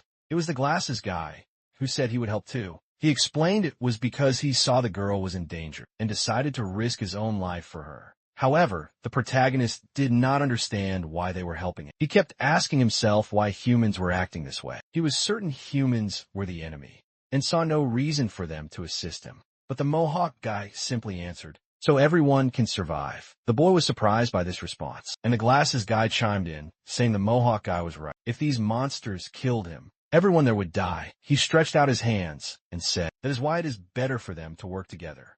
The protagonist was taken aback for a second, but then he changed his expression and stepped away from the guy's arm. He did not want to trust humans at all. However, he was sure they would do whatever it took to survive. So he calmed down and focused. Then he told them to distract the creatures. If the humans there truly wanted to survive, there was no reason for them to betray him. The giant crocodile started running toward them again, and the Mohawk guy, excited, said, finally, it's coming, while the boy focused. Now with all these injuries, he had to finish this even faster. He dashed past the crocodile, and, as it turned to look at him, took it to the head. The biker asked where the monster thought it was looking, and declared himself as its opponent. Meanwhile, the protagonist kept advancing. His first target was to take down the creature in the back, but as he approached, a hole in the beast began to glow. He sensed danger was approaching, and suddenly a laser shot out. He managed to duck, but one blast burned his axe. He knew that if it hit his body, it would be fatal, but he got up and kept advancing. The creature started firing repeatedly, and he dodged each shot, gradually closing the distance. He got close enough to strike with his axe, but tentacles sprouted from the creature's back, aiming for his ribs. Somehow, he leaped just in time to avoid the attack and grab one midair. He used the monster's own attack as leverage to get closer, right into the middle of the creature. He felt the energy core. His axe pierced the flesh, but his expression changed the moment it happened. He had missed by less than a centimeter, and now the monster was going to counterattack. He was still in the air when the beast strike was coming for him. There was no way to escape that situation, until someone pushed him aside and stepped in to block the attack. Even though the shield was burned, it prevented both of them from dying. The protagonist was stunned for a moment, but quickly refocused and charged toward the monster. He struck with the axe again, and this time it seemed to hit dead center. In the background, Huang and the girl who could only sleep said they wanted to help too, but were afraid they'd only get in the way. But then they noticed the plant-like creature was still on the ground. Everyone froze as it approached the doorway. Someone stepped forward. It was the girl in the suit, who declared it was the enemy of her boss. Meanwhile, the third creature had been taken down. The glasses guy asked the boy if he was okay, and the Mohawk guy was impressed by the shape of the dead creatures. He then asked how the boy did it, and said he wanted to help too, not just keep running. The boy explained that every monster has a weakness, and you just have to aim for its center. But the guy had no idea where that center was. The protagonist tried to explain that if he focused, he would be able to sense it. The poor guy gave it his all and guessed it was in the head, but obviously it wasn't. He then said he couldn't find the weak spot, so he would focus on defending while the boy finished them off. The glasses guy agreed, and said he would try to buy as much time as possible so the boy could attack the weak spot. But someone rushed forward. It was the Mohawk guy, claiming he felt the weak point and was going to kill the monsters too. The two were impressed, at least by his lack of fear. He approached the right side of the monster, while the Mohawk guy went for the left of another. Meanwhile, the protagonist noticed that at least now, fighting had become much easier with their help. He had never dreamed of a scenario like this happening. The Mohawk guy taunted the beast, telling it to come at him and try to take him down. But as the boy went to say something, the monster's attack had already burned the guy's weapon and struck him in the chest, slamming him into the wall. The boy could not understand why he had not avoided the attack. Once again, he realized just how different and weak humans were. If he did not resolve this quickly, everyone would die anyway. The crocodile attacked to finish off the glasses guy, but the boy managed to hit another core. Now only one creature was left, charging toward him. But then he stopped for a second and remembered there was another creature besides these three. The woman who had tried to protect everyone was already dead on the ground. Haru and Wong did not know what to do. The monster seemed to be draining all her energy, and suddenly, the blood beneath her body vanished. The creature twisted, and after absorbing everything, stood tall before them. Haru froze in place as the monster moved to attack. All she could do was close her eyes, but the creature dissolved right in front of her. Once again, the protagonist had finished it off. The core fell to the ground, and he collapsed right after. The room was a mess, with dead bodies everywhere. The boy stared at the core. He observed it for a moment, stretched out his hand, and touched it with one finger. With that, he seemed to lose consciousness. Voices started shouting to treat his injuries immediately, because he urgently needed help.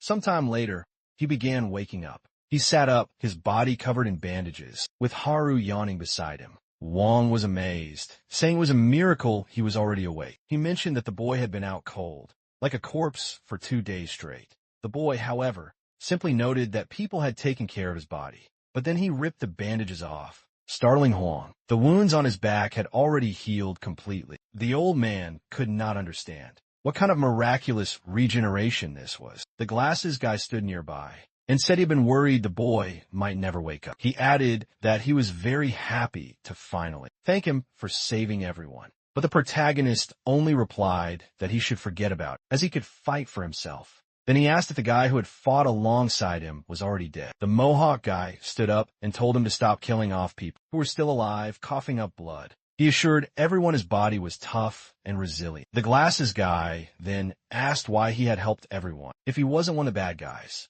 The Mohawk guy seemed surprised they had that impression of him. He explained that it was because gangsters were always hanging around him. He tried to clarify, saying he had nothing to do with those people. Everyone thought he was a subordinate of that lunatic, but he acted independently. Someone commented that no matter how they looked at him, he seemed very dangerous. But he just replied not to judge a book by its cover. That's when Haru fully woke up and asked the protagonist if he was already awake and feeling okay. But he only asked her why she was sitting beside him if she didn't seem injured like everyone else. Irritated, she said that's what she got for worrying about it. Wong then mentioned that for the entire time the boy was unconscious, she had stayed by his side. She tried to deny it, saying it was not true, and that she would never stay near someone who did not even know her name.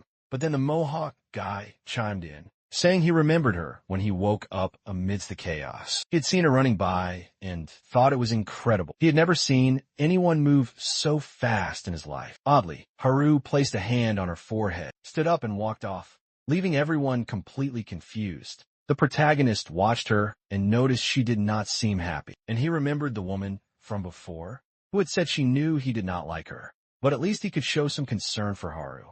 For the first time, he called her by her name and asked if he had pronounced it correctly. She paused for a moment and then walked away, saying that he had. Later, a guy with glasses came to explain the situation. Only 12 people had survived. In the past few days, 43 bodies had been found. Wong stated that they had lost 80% of the people. The glasses guy continued, saying they had discovered something strange when collecting the bodies. Most of them seemed to have been drained of blood, like ancient mummies. One of the women said she had seen the moment. A monster latched onto someone and started extracting their blood. Another woman gasped, saying she was confused and wanted to know what kind of monster it was. There was talk that it might be some kind of government experiment. The glasses guy said he had heard that theory, but did not believe it. He had heard they appeared suddenly from the sky. Would that make them aliens or something? A man with a mustache interrupted, saying there was something more important to discuss. What was the identity of the boy? Everyone turned to look at him, and the man said he had seen what the boy did and how he already knew the method to kill each of those monsters. The protagonist simply replied that he had spent his whole life preparing for the apocalypse. He showed them the photo, saying it was the only thing that had brought him to this point. A woman with her arms crossed said that, to be honest, the photo was not enough to trust him. After all, it could easily have been forged, not to mention how strange it was that he claimed to have spent his life training in a basement. And the most confusing part, how he already knew the apocalypse was coming. As the boy expected, no one believed him.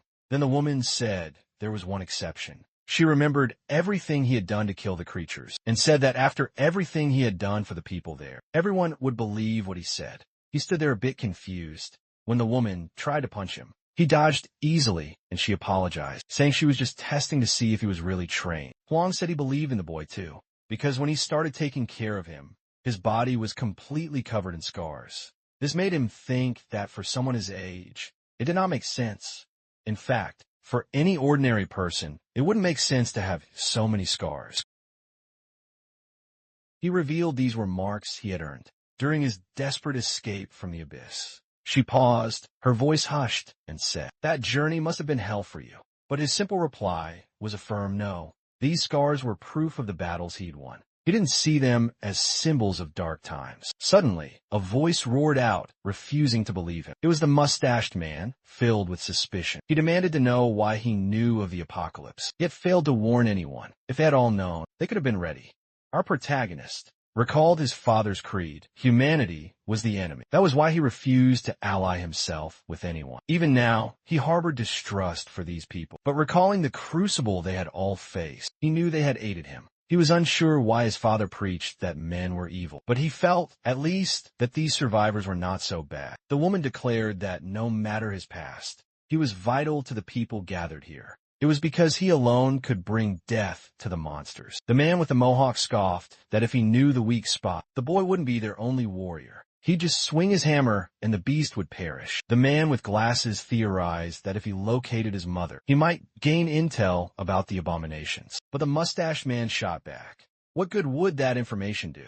It's not like they would survive any longer. Because of it, their only stroke of fortune was that this sanctuary's entrance was completely hidden. That's why the beasts had yet to find them. One must travel deep into the lightless underground to finally arrive at this location. But that was all. That sliver of luck was their only shield. However, it wasn't impossible for the monsters to discover them again. The Mohawk guy told him to abandon such bleak thoughts, especially since they had abundant provisions, until the crushing realization that all their stored food was destroyed. He wondered if they were confusing the storage area. One survivor confirmed it seemed they were not, while the slacker grabbed a can and wandered away. Later, the group convened at the escalator. Huang announced that they had reached a dire point. They required a party to ascend and gather sustenance. The Mohawk guy immediately stepped forward, declaring he was tired of suffocating in the depths, but all knew his injuries were still fresh. So he must remain. The same order for the glasses guy. The doctor commanded them not to remove their wraps and to rest. He decreed that only someone uninjured could venture out. The lazy one, predictably, had no wish to volunteer. A consensus grew. Leaving the shelter was essentially a death wish. The printer technician also claimed he had no interest. Who was this guy? Wong warned that at this perilous rate, they'd face a crisis, as their food reserves would last but one more week. It was then our protagonist stepped up, declaring he would go. The man instantly expressed his gratitude,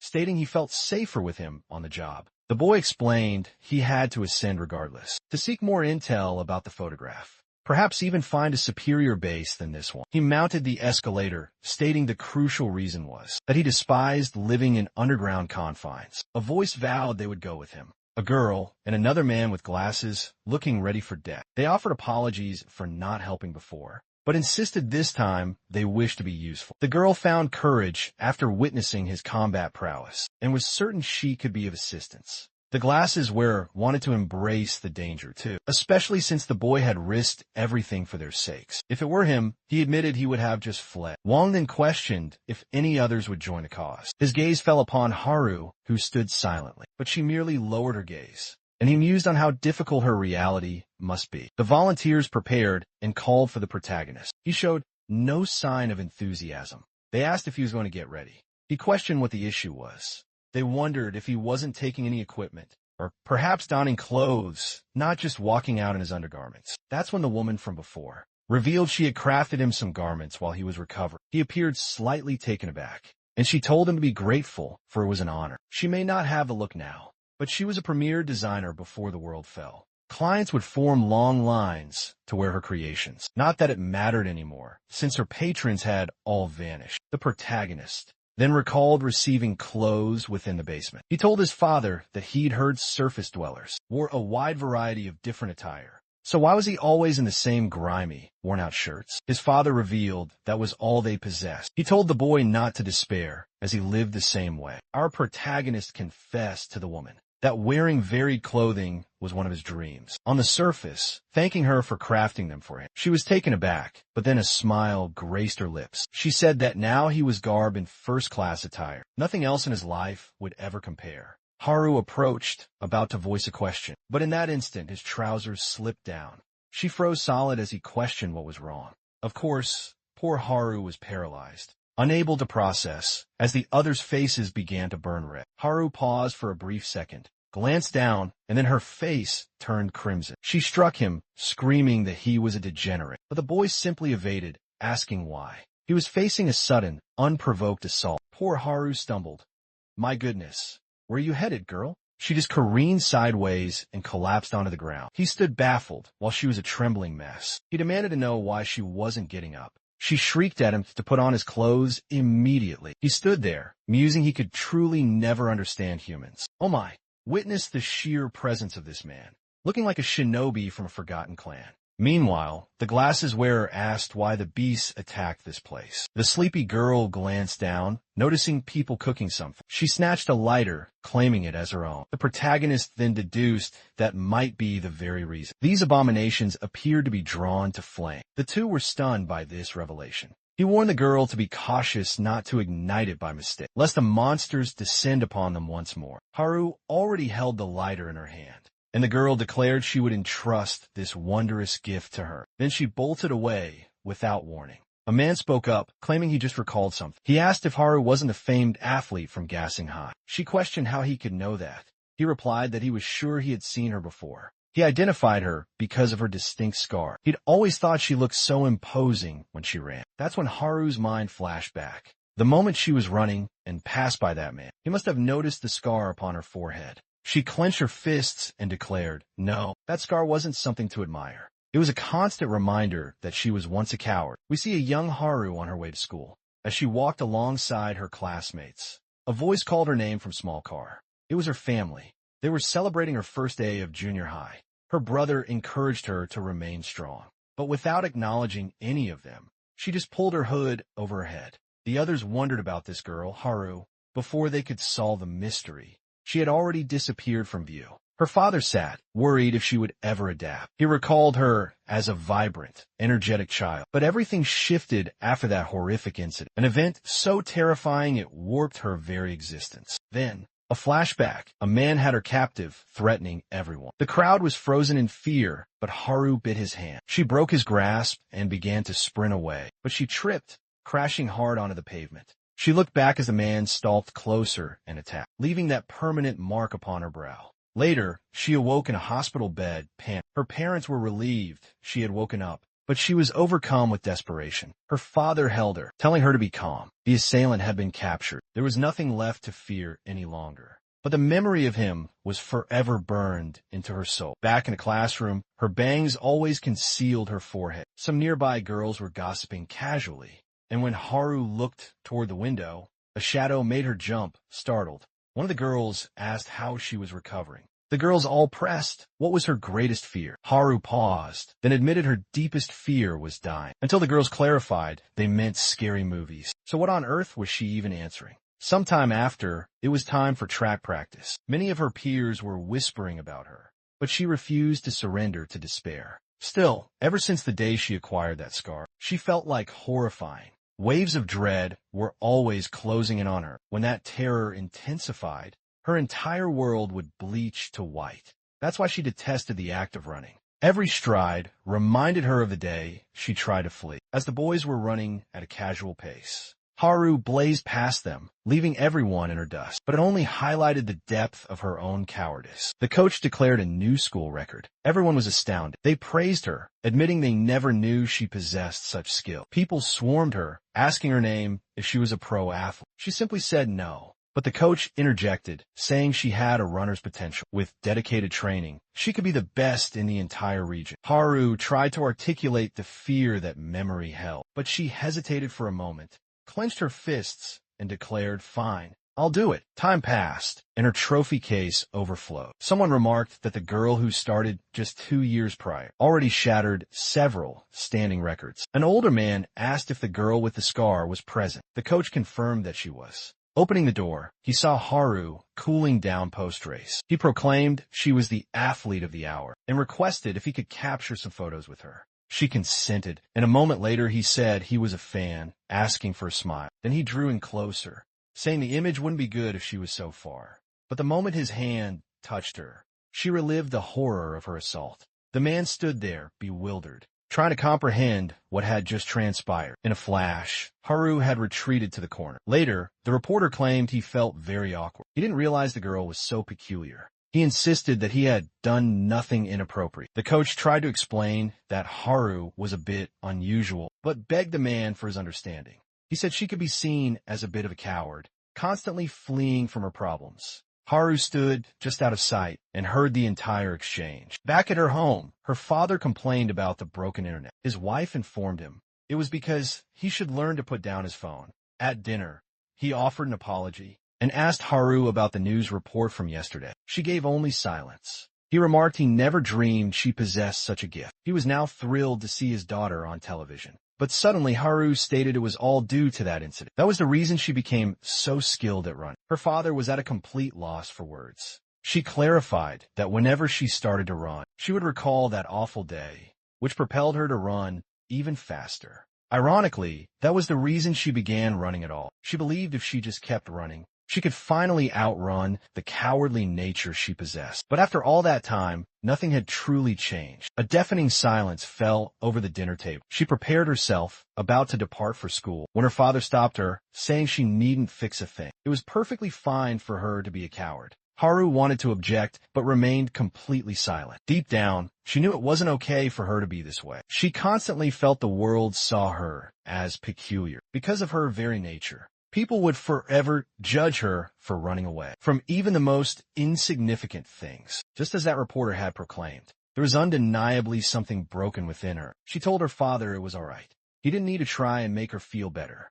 It didn't trouble her that much any longer. But he embraced her. He said he wasn't trying to console her. He was simply speaking the unvarnished truth, that it didn't matter if she was a coward. Nothing had changed before or after the trauma. She was still his daughter, the person he loved above all else. He gently swept her bangs to the side, revealing her forehead, and told her she needn't hide. That scar was a medal, proof she had fought and survived. Tears began to stream down Haru's face, thinking people disliked her because she was a coward. That was the only reason she fought so hard to change. But the world was a better place because despite all, there were people who truly saw her. Her brother playfully called her a crybaby. But Haru was fixated on her father's powerful words. There was nothing defective about her, that it was acceptable for her to be a coward. Her father held out his pinky and made her promise that she wouldn't shed any more tears. Every time she viewed herself as a coward, she hesitated for only a second, but then smiled brightly and said, "Okay." With that, her mother announced she was taking her brother. "We'll return soon." Haru and her father remained, watching them go until the wall before them exploded. Before her father could even react, a piece of rubble struck her mother in the head. Her brother was swept away with her. The entire front of their home had vanished. Monstrous beings had begun to stalk the ruins. Her father, desperate, scrambled into the wreckage, seeking his wife's body. He froze for a moment as Haru cried out to him, asking what was happening, where her mom and brother were. But then she saw her father had also lost a leg. She ran toward him, but he yelled for her to stay back. Her mother's body was trapped beneath the debris. Haru didn't know how to possibly process this. She collapsed to her knees, memories of her family tormenting her, as she was consumed by utter despair. Her father's voice cut through, telling her she could still flee. He said he would remain here with her mother and brother. But Haru screamed no. She begged him not to say such a thing, because she could not possibly leave him behind. He was the only person she had left in the world. She didn't want to run away ever again, because she'd never forgive herself if she did. Just beyond her father, a horde of people were fleeing from the creatures. They glanced at the house as Haru rose to her feet. She was about to vow to her father she'd never flee again, when a swarm of shadows converged on him and surged past her. Amid the chaos, she was frozen solid, watching as her father slowly turned to face her. He was engulfed in a radiant light, and she couldn't move. The shadows seemed to pull her backwards. She remembered her father once saying it was okay to be a coward. There was nothing broken inside her. So she ran, thinking he was wrong. She abandoned him, despite her solemn vow not to. And after that day, she just kept abandoning people. Back on the train, Huang observed the protagonist's preparations. He glanced back and saw Haru standing there, motionless. He recalled how alone she seemed and decided to ignore it. He continued his ascent, and she stood frozen, paralyzed by sheer terror. But then she moved. She sprinted past everyone on the stairs and stumbled before him. She was resolved, declaring she would not run away again. She declared, "This time, I'm going with you." Atop one of the towers, was a monster doing push-ups, or was it a trick of the eye? Meanwhile, the party crept cautiously through the ruins. Slowly, they advanced, following the protagonist's hand signals. After some time, he turned and told them they could speak here. It was safe. The woman immediately exclaimed that she thought her heart would surely explode. The glasses guy was convinced that, at this rate, they were all destined to be devoured. He turned to Haru, asking how the map was progressing. In that moment, we flash back to the protagonist earlier, handing her a blank sheet of paper, explaining their desperate need for a map. He said it was as vital as finding provisions, because it was their only way to strategize, to know where precious resources were located. Since the task was so critical, Haru had been incredibly eager for the duty, claiming she would manage it since she knew this area. Well now, however, she confessed that while she was sure at first, with the city in chaos, her old knowledge was of little use. The roads that were once simple to traverse were now utterly demolished and unrecognizable. They assembled all the supplies they had found, but everyone felt that after so much travel, they hadn't gathered nearly enough. The majority of the food was already rotting. It was the middle of a sweltering summer, and the city had been without electricity for 9 days. The glasses guys stated they all knew what must be done. They had to consume the food before it spoiled completely. The woman vehemently disagreed, insisting they return to the base and decide their plan there. But the glasses guy debated her, arguing that it would not be fair for them to only consume what was already ruined. Besides, they were the ones who risked their lives to come here. With monsters lurking everywhere, he said, it would be truly unfair if those who faced the peril did not receive a fitting reward. Still, the woman continued to protest, saying the others at the base awaited their return. Then, they heard the sound of chewing. The protagonist was calmly devouring the food, remarking it was absolutely delicious, of course. The others immediately began eating as well. The woman, left with absolutely no alternative, begrudgingly partook. The boy was ecstatic. At the base, they only had tasteless nutritional paste. At least this was savory. Just eating it brought him joy. Haru then mentioned she recalled the first time they met. They had shared a piece of bread together. Back then, she had thought he was a total moron for not even knowing what bread was. He paused, then presented her with a pile of supplies, stating that his debt to her was now cleared. She was baffled and asked what on earth he meant. But he was, of course, repaying her for that day. When she said he must pay back 4 times what he took, she just stood there completely puzzled, and he figured she must have forgotten her own words. He thought to himself that she must enjoy taking a loss, calling her a fool. Naturally, she furiously retorted, demanding to know who he thought he was to say such a thing. Later, they resumed their treacherous journey. Before all this, the protagonist had taught them the most critical rule for traversing the surface world: do not be discovered by the creatures. If anyone was seen, they would be forced to fight, and before they could eliminate the first monster, more would have already converged on their position. If that occurred, they would be swarmed by a limitless horde. While remembering this, he saw something descending from a rooftop. A creature dropped, casting its shadow before him. The moment he perceived the shadow, he knew what it meant. The plan to remain hidden had failed. He looked back as the beast landed right between them. Everyone panicked, and Haru began to tremble uncontrollably. Immediately, he gave the command, "Scatter and run for your lives." Haru was the first to bolt, fleeing from the scene. This was his strategy, to maximize the chance that at least one of them would survive. But then suddenly, a hand seized her. He grabbed her arm tightly, commanding her to wait. He studied the creature. It didn't seem to have seen them. The monster wasn't showing any reaction at all. The shaking glasses guy tried to retreat, but he accidentally made a noise on the ground, and the creature lunged directly toward him. It was then the boy realized the monsters react to sound. Haru was about to let out a scream, but he clamped a hand over her mouth. He signaled for silence, while their eyes remained fixed on the abomination. He readied himself, knowing if they drew more beasts, their situation would become completely hopeless. He would have to fell the monster in a single, decisive blow. Earlier, he had been presented with a weapon.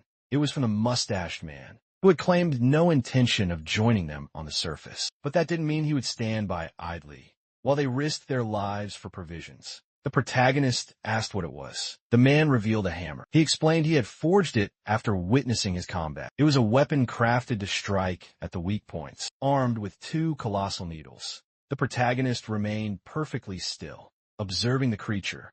In a heartbeat, he vanished, launching himself toward the beast. This was their one and only chance. If they failed, the entire city would be alert. The others watched in terror as he struck, hitting the core dead center. The creature dissolved instantly. Finally, the grueling day drew to a close. They made a temporary camp, sleeping outside the city limits. The boy sat, staring at the weapon he was given. He remembered his father owned countless weapons, but his father always insisted he must not rely on tools. He needed the power to defeat any foe with his bare hands. The boy had once asked his father if he was referring to the humans above. The stern man fell silent before finally answering, yes. Weapons were not meant for people like them. His father had said, and soon he would grasp why. But the boy only became more perplexed. His father had claimed he would understand, but he couldn't fathom killing these monsters without a weapon. And what was even more bizarre was that his father had never once mentioned these creatures. Perhaps it was because he never believed they existed either. After all, he didn't even believe in the end of the world. But slowly, the boy started connecting the pieces. Why he endured such incomprehensible training. Each and every one of those trials was to teach him combat, how to survive against these abominations.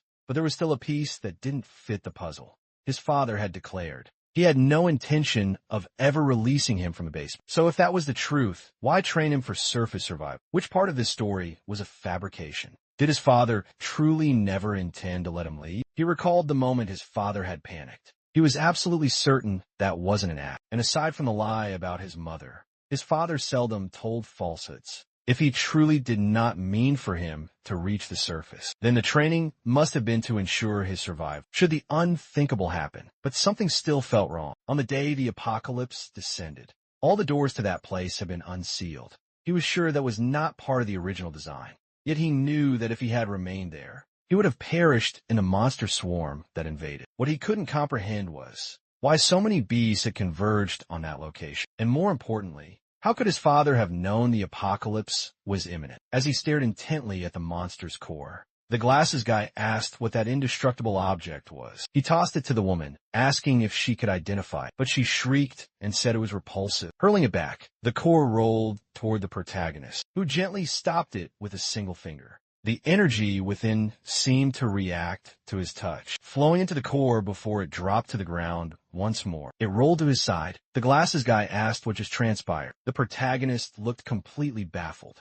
He picked it up and began to inspect it. Someone else suggested it was best for them all to sleep, as the next day would be long and arduous. As he looked down again at the core, it crumbled to dust in his hand. Haru lay nearby, her silence profound. She was consumed by the fact she tried to flee once again, despite having sworn to herself she wouldn't. She remembered the girl she had left behind, and whispered that she must offer her an apology. The protagonist lay down to rest as well. He seemed to recall his father engrossed in a book, pondering the fragmented memory. He remembered a time when his father was just normal. So long ago, he had almost forgotten what it was like. The boy asked his father if he could read that book. His father agreed. It was a legend from his homeland, a saga of a hero whose name, but his father's image vanished, and the boy awoke to find Haru right beside him. In fact, far too close. What was she even doing? But don't get your hopes up.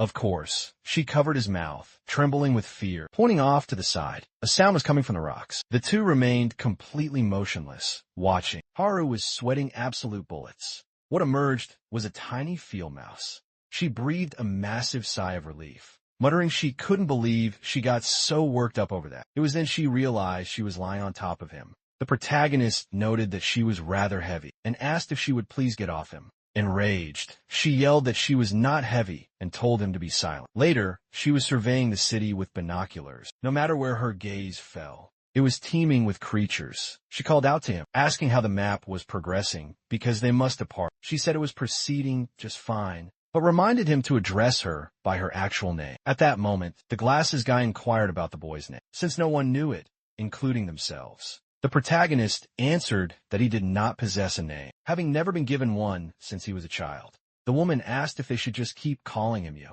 or perhaps they could bestow a name upon him now. He seemed perplexed, asking if they were going to name it. Haru suggested the name Stupid, because it would be quite simple to remember. Caught by surprise, the protagonist had no idea what name he wanted. He had never once considered it before this. Then he recalled the exchange with his father and the book. Finally, he declared they could call him Blue. Everyone was slightly taken aback. Haru remarked it was a peculiar name, asking if it had a meaning. He responded that it did not.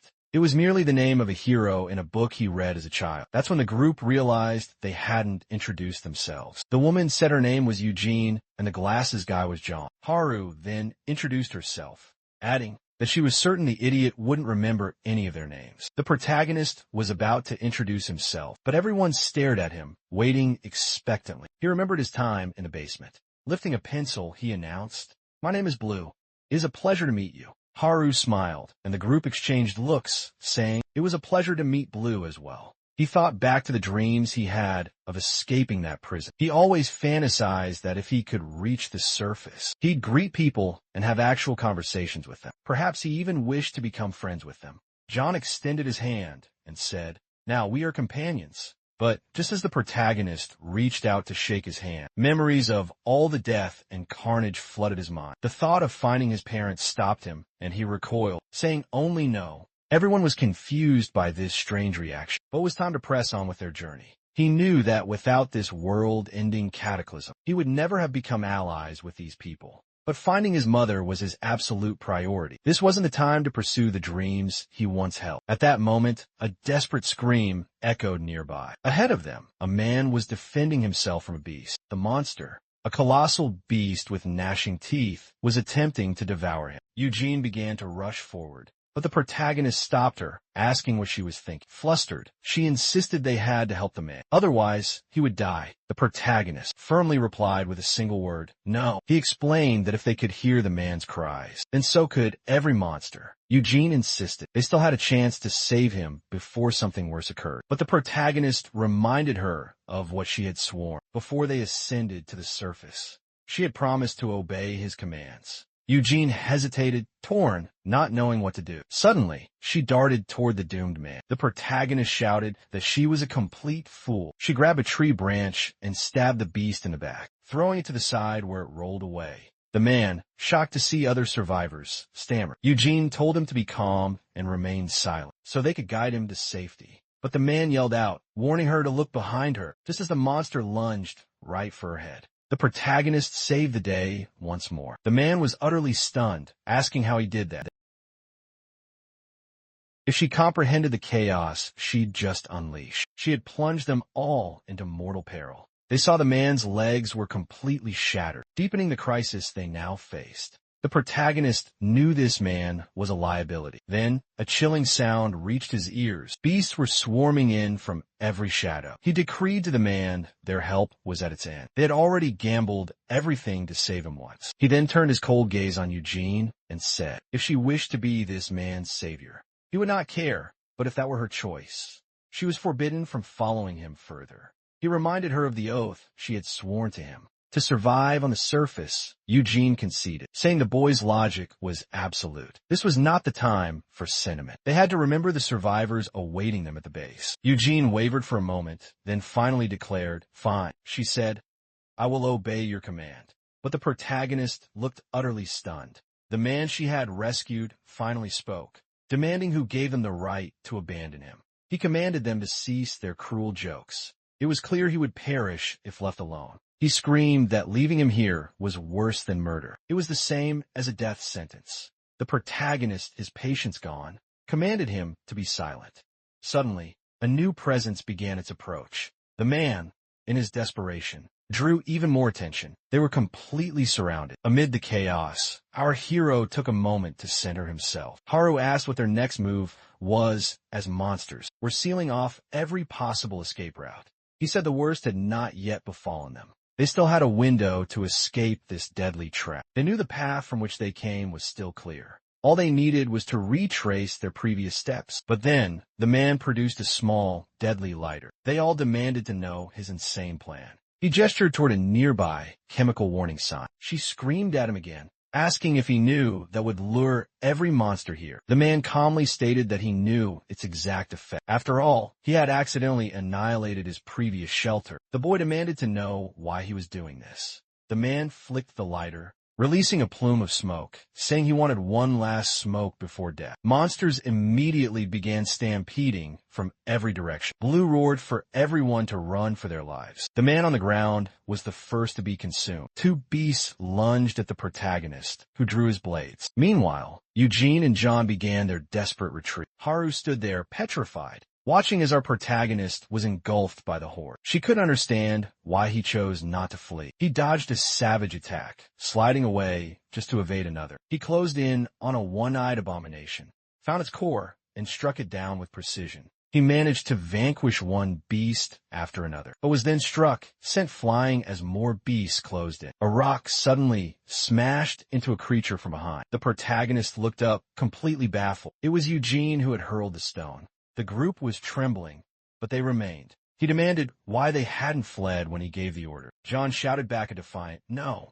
He reminded him that while he commanded them to escape, he himself had not retreated. The protagonist paused, questioning why he hadn't, in fact, fled. Then the stark realization struck him. He didn't run because he knew they would all die if he did. Now, John stood face to face with a monster. Haru saw Eugene fending off another of the beasts. She remained behind them, paralyzed, completely unable to take any action. As the cores of slain monsters littered the ground, Blue continued his fight, yelling for them all to run. John, clutching his bat, said it was all right, as their numbers were dwindling. If they fought with all their might, they could return to the base as one. But then, a truly bizarre creature appeared. It possessed a female form, but was a horrifying sight, and it was clear this would not be an easy foe. The protagonist froze, his blood running cold. The creature held at least 4 cores within, glowing through its semi-transparent flesh. It formed a grotesque, mocking head, and John asked what was happening. That's when he turned and witnessed a terrifying sight. All the other monsters were kneeling in its presence. He froze, and Blue screamed for him to run. But it was far too late. The creature had already passed him, clutching his still-beating heart in its palm. John dropped his bat, staring at his own heart, before his lifeless body crumpled to the earth. Haru fell to her knees, screaming in pure despair. Eugene cried out his name, while Blue stood frozen, powerless to act. He clenched his fists, grabbed his weapon, and charged the abomination. But it merely lifted a single finger, and shattered his weapon with a casual tap. Before he could even react, it flicked him away, sending him tumbling violently across the ground. As he fought to regain his footing, coughing up blood, he clutched his chest. Several of his ribs were already shattered. The creature then crushed John's heart in its hand. The splattered blood formed a new crimson tentacle on its body. It pointed at Blue, and the other monsters began their charge. Still prone on the ground, he could only watch as Eugene and Haru stood paralyzed. He managed to rise and roared for them to run now. Slowly, he stumbled toward the beasts as Haru trembled with terror. Her heart felt like it was about to detonate, but she knew she could not flee again. If she ran now, she would abandon her precious comrades once more. She dropped her pack and charged toward the monsters. The protagonist was barely conscious when he was shoved aside. Opening his eyes, he saw Eugene had been impaled through the stomach. Though her actions had caused this disaster, it was a soul-crushing sight for Blue and Haru. Eugene, clutching the monster's arm, offered an apology. She admitted it was her fault for dooming them all. She begged them to escape and give her sacrifice meaning. With that, she fled, drawing the horde of monsters toward her. But once again, it was a complete massacre. The protagonist could only watch, helpless, as the tentacled female began to harvest the cores from all the defeated creatures. Looking to his side, he saw Haru trembling uncontrollably, wiping the blood from his lips. He stood and commanded her to run, She couldn't move, unable to comprehend the carnage. But he insisted, saying this was their only chance. Eugene's body was being consumed. As the creature continued harvesting the cores, Haru demanded to know what he was talking about. Ignoring her, he continued his slow march toward the monsters. She screamed, asking if he had lost his mind. From the start, the plan was always to scatter and flee. He acknowledged this, saying at the time it was the correct choice. She then demanded to know what had changed. He answered that it changed because it had been fun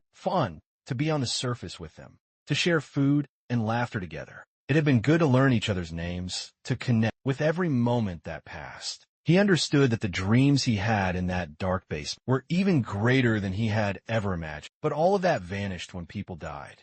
When someone dies, you can no longer speak, share names, or forge any bonds. He remembered John offering his hand in friendship, and how that would now never come past. He recalled his time in the basement, when a woman asked if he'd ever felt the sorrow of losing someone. At the time, he didn't grasp what she meant. But now he was beginning to understand. That's why he needed Haru to run. He did not want to witness anyone else die. Standing there, Haru stared at his back. The bodies of Eugene and John lay in pools of their own blood. She dropped the wooden weapon she was clutching and began to break down all over again. She was trapped in the same nightmare. Shadows of monsters surged past her, just like the day she had abandoned her father. And just like that day, Blue turned and told her to flee. She asked herself why. Why did they say the same thing? She screamed, "No." She had sworn she wouldn't run away alone again. She didn't want to continue living, forever tormented by the ghost of that moment she left her father to die. She was horrified just remembering the look in his eyes. Her father had been the only one who ever truly saw her, telling her it was okay to be a coward. That was never her fault, but she had abandoned him regardless.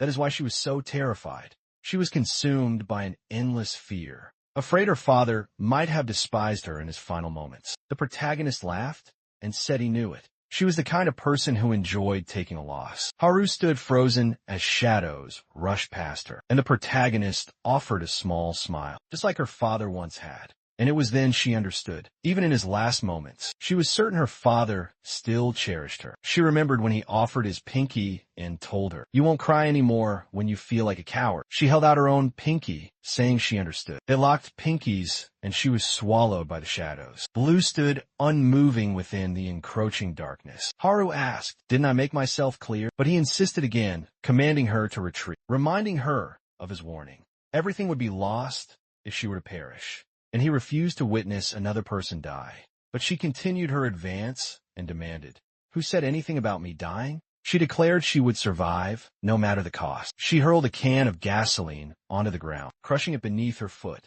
She vowed she would continue to live, sharing conversations with him, calling each other by name. The protagonist had no clue what she was planning. Then she produced a lighter and said, "This is how we will truly become friends." When she ignited it, the creatures all turned toward her. He demanded to know what she thought she was doing, but she simply replied, "Don't you dare give up, to keep on living, no matter what happens." She dropped the lighter, saying she always ran to save herself, but from now on, she was going to run for others. With her feet now engulfed in raging flames, the monsters began to converge on her. As she shouted back, "I'll see you back at the base." Blue was still motionless as the horde charged after her. Haru fled, leaving a trail of fiery footprints behind. At first, the monsters were a distant threat, but they rapidly closed the distance until one nearly reached her. She evaded the initial assault, slid out of the way, flipped over another, and began to scale a large rock. She reached the summit, but more beasts were waiting below. With no other path, she leaped from the top of the cliff. She was practically flying now.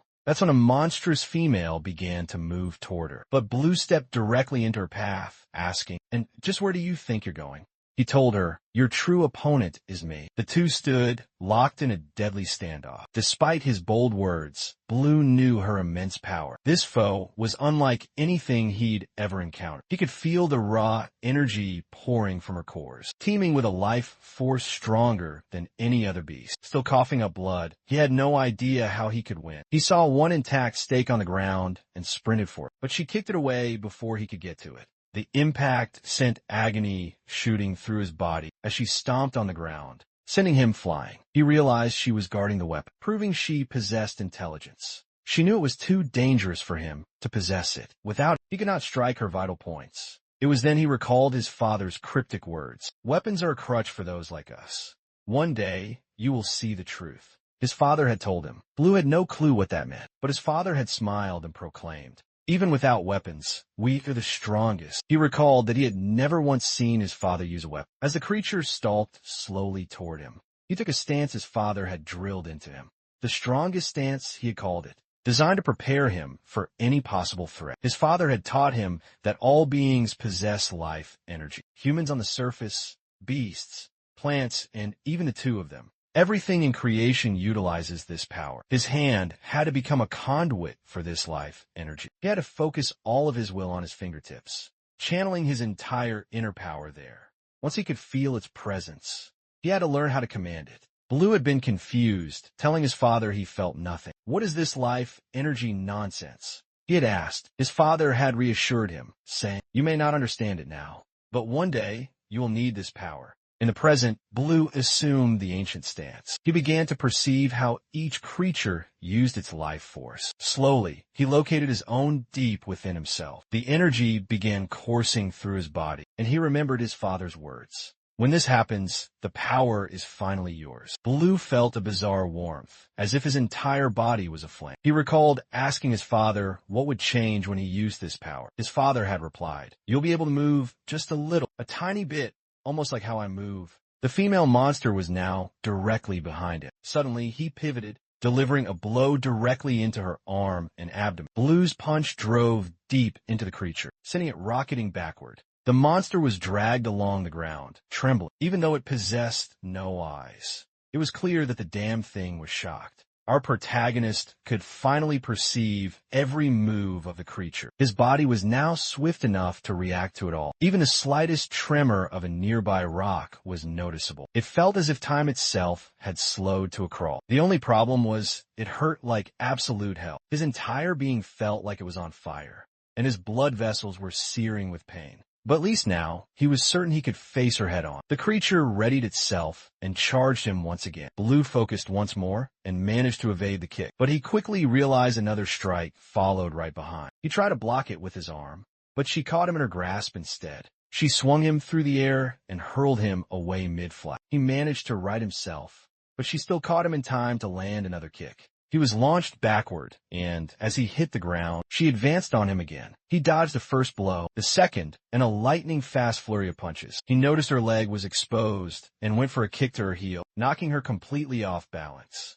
This created an opening to land a punch right into her ribs, dragging her entire body across the ground. Once more, the female monster was thrown far away. He wondered if this was enough to cause any real damage. The monster paused for a brief moment, staring at him. It placed its hands over its abdomen. It was then he realized she was protecting her weak points. Now he knew this power was not enough. He needed even more strength to pierce her core. At least now, he understood how to obtain it. He raised his arm again, telling himself he needed more. His body continued to burn as he pushed for even more power. Remembering John's and Eugene's brutal deaths, he knew this was not enough. He needed more power.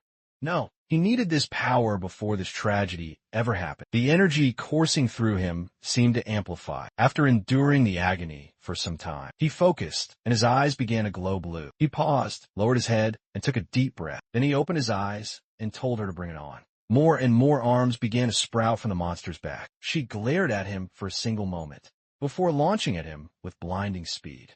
But no matter how fast she moved, Blue seemed to anticipate her attacks. Now, he told himself that all he needed was to be stronger. As he opened his fists, several seeds fell to the floor. He had torn a hole straight through the creature as she began to crumble. He muttered that if only he had been stronger, no one would have been harmed. But that final attack came at a great cost. He collapsed to the ground in excruciating agony. As he struggled to rise, he noticed a shadow looming beside him. The monster was not yet defeated. Above the wound he had inflicted, a single, solitary core remained intact. The monster grabbed John's and Eugene's bodies. Blue screamed at her to stop, to let them go. But she pulled their bodies close, and her wounds began to mend. In the next instant, she held him by the neck. He tried to break her powerful grip, but it was completely useless. Suddenly, a mouth appeared on her face, and she began to grin. Looking past the abomination, he saw the two lifeless bodies. Unfortunately, he no longer knew what to do. He was becoming disoriented and could no longer think clearly. Falling into a black void, he had only one thought. It felt like he was being absorbed by something. As he thought, all I want is to kill that monster. Suddenly, the creature's expression shifted to terror. The protagonist was staring at her with a glowing, crimson eye. He seized her arm once more.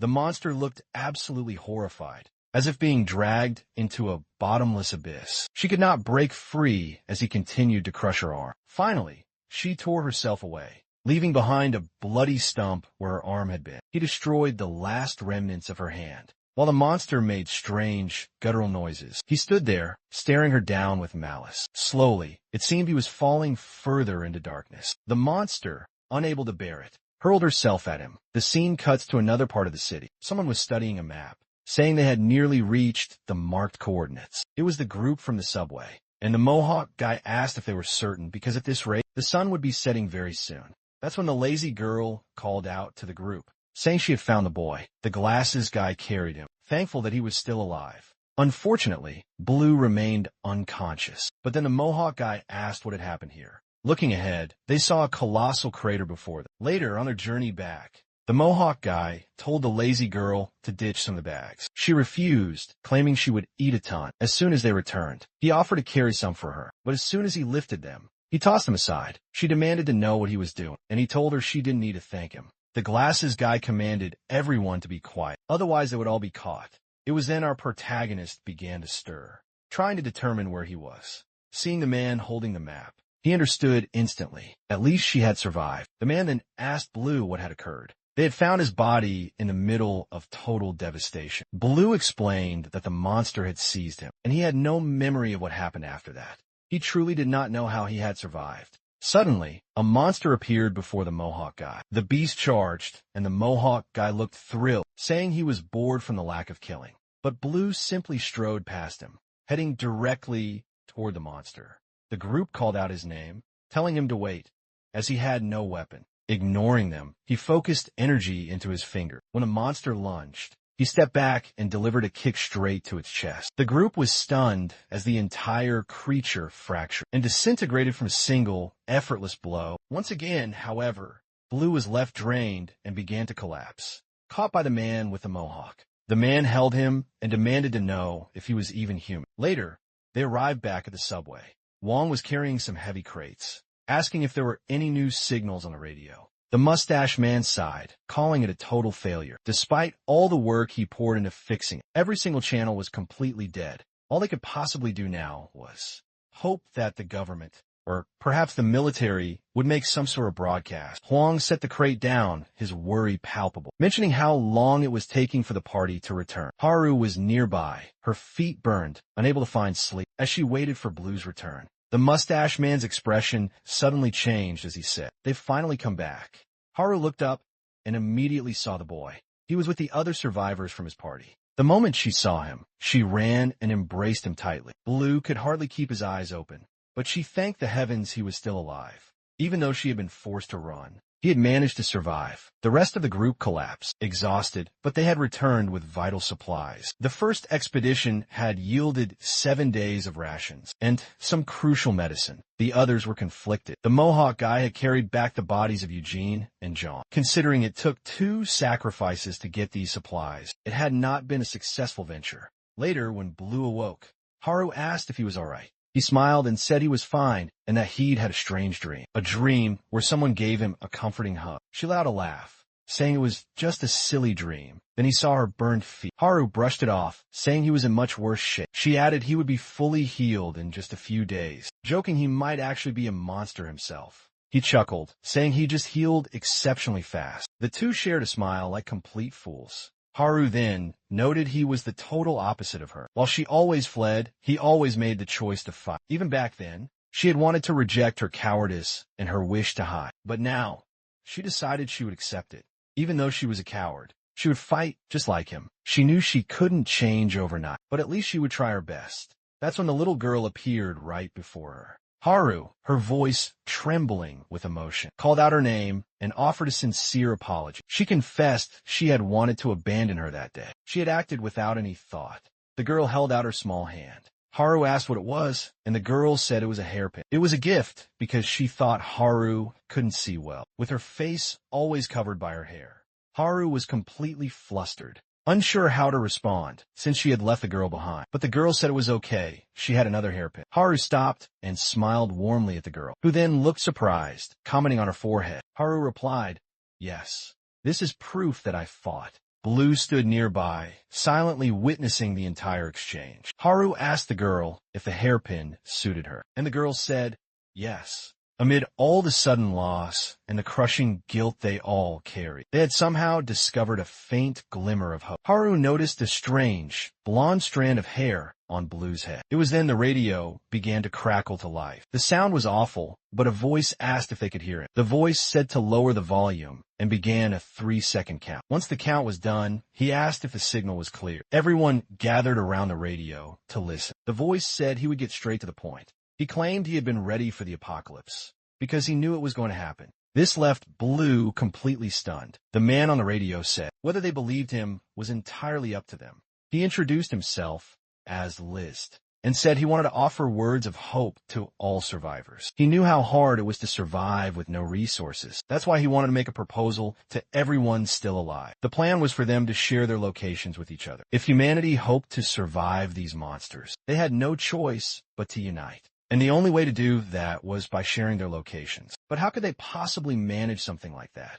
Of course, List expected no one would be foolish enough to light a bonfire and attract all the creatures. He instructed everyone to use flashlights for illumination, as the monsters were not drawn to artificial light. At the stroke of midnight, everyone was to go to their rooftops. By midnight, they were all in position. The first light appeared, and Haru was awestruck. All across the city, lights began to shine. It was then they understood there were still so many people out there. They were not the only ones who had made it. The group then suggested to Blue that if this Liz guy knew about the end of the world, he might have some connection to his father. The mustached man said he was likely telling the truth. The apocalypse had begun less than a month ago, and it would have been impossible for anyone to modify radios to military-grade levels in such a short period of time. Even a master technician would need at least a month and a half. Blue now realized something. His father wasn't the only one who knew the apocalypse was coming. This meant Liz might also know where his mother had vanished. Liz's voice on the radio spoke again,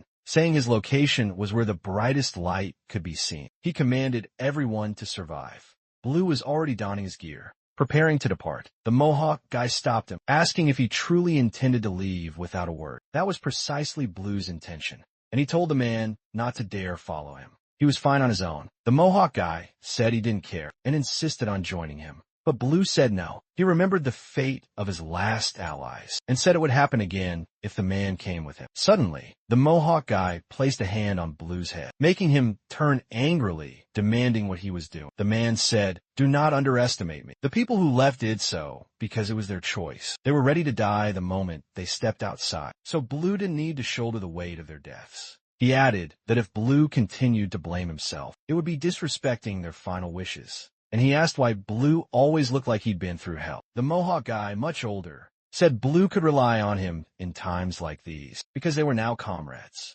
Or better yet, he could just call him Hyung. Blue replied that he didn't care if the man followed him, and jokingly called him Chicken Head. The man protested, saying it was not a chicken head. It was a cool mohawk.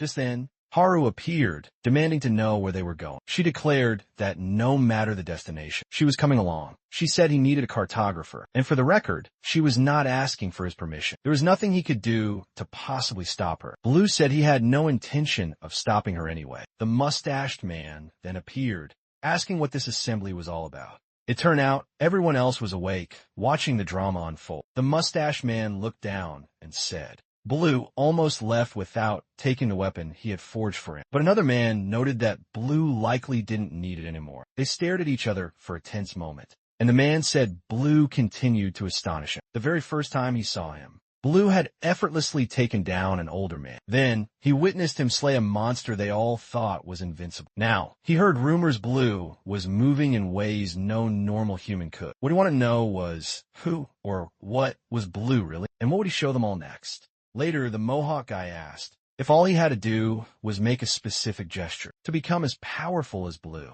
He punched a wall, instantly regretting it, and called Blue a liar. But Blue promised him it was real. He just didn't fully grasp how the power worked. He explained you must be able to sense a life force. The group asked what that was even supposed to mean. He explained it was an energy held within the body, but no one seemed to understand him. Blue wondered how he'd been able to feel that life force back then. That's when he detected a new sound. He told everyone to halt. There was something very close. Haru, terrified, asked if it was another monster, if they should flee. But Blue knew it wasn't a beast. That kind of presence could only belong to a human. A woman emerged, begging them for their help, saying she had been fleeing from the creatures. After her entire family was devoured by monsters, she begged them to offer her salvation, promising she would grant them one wish, anything they desired.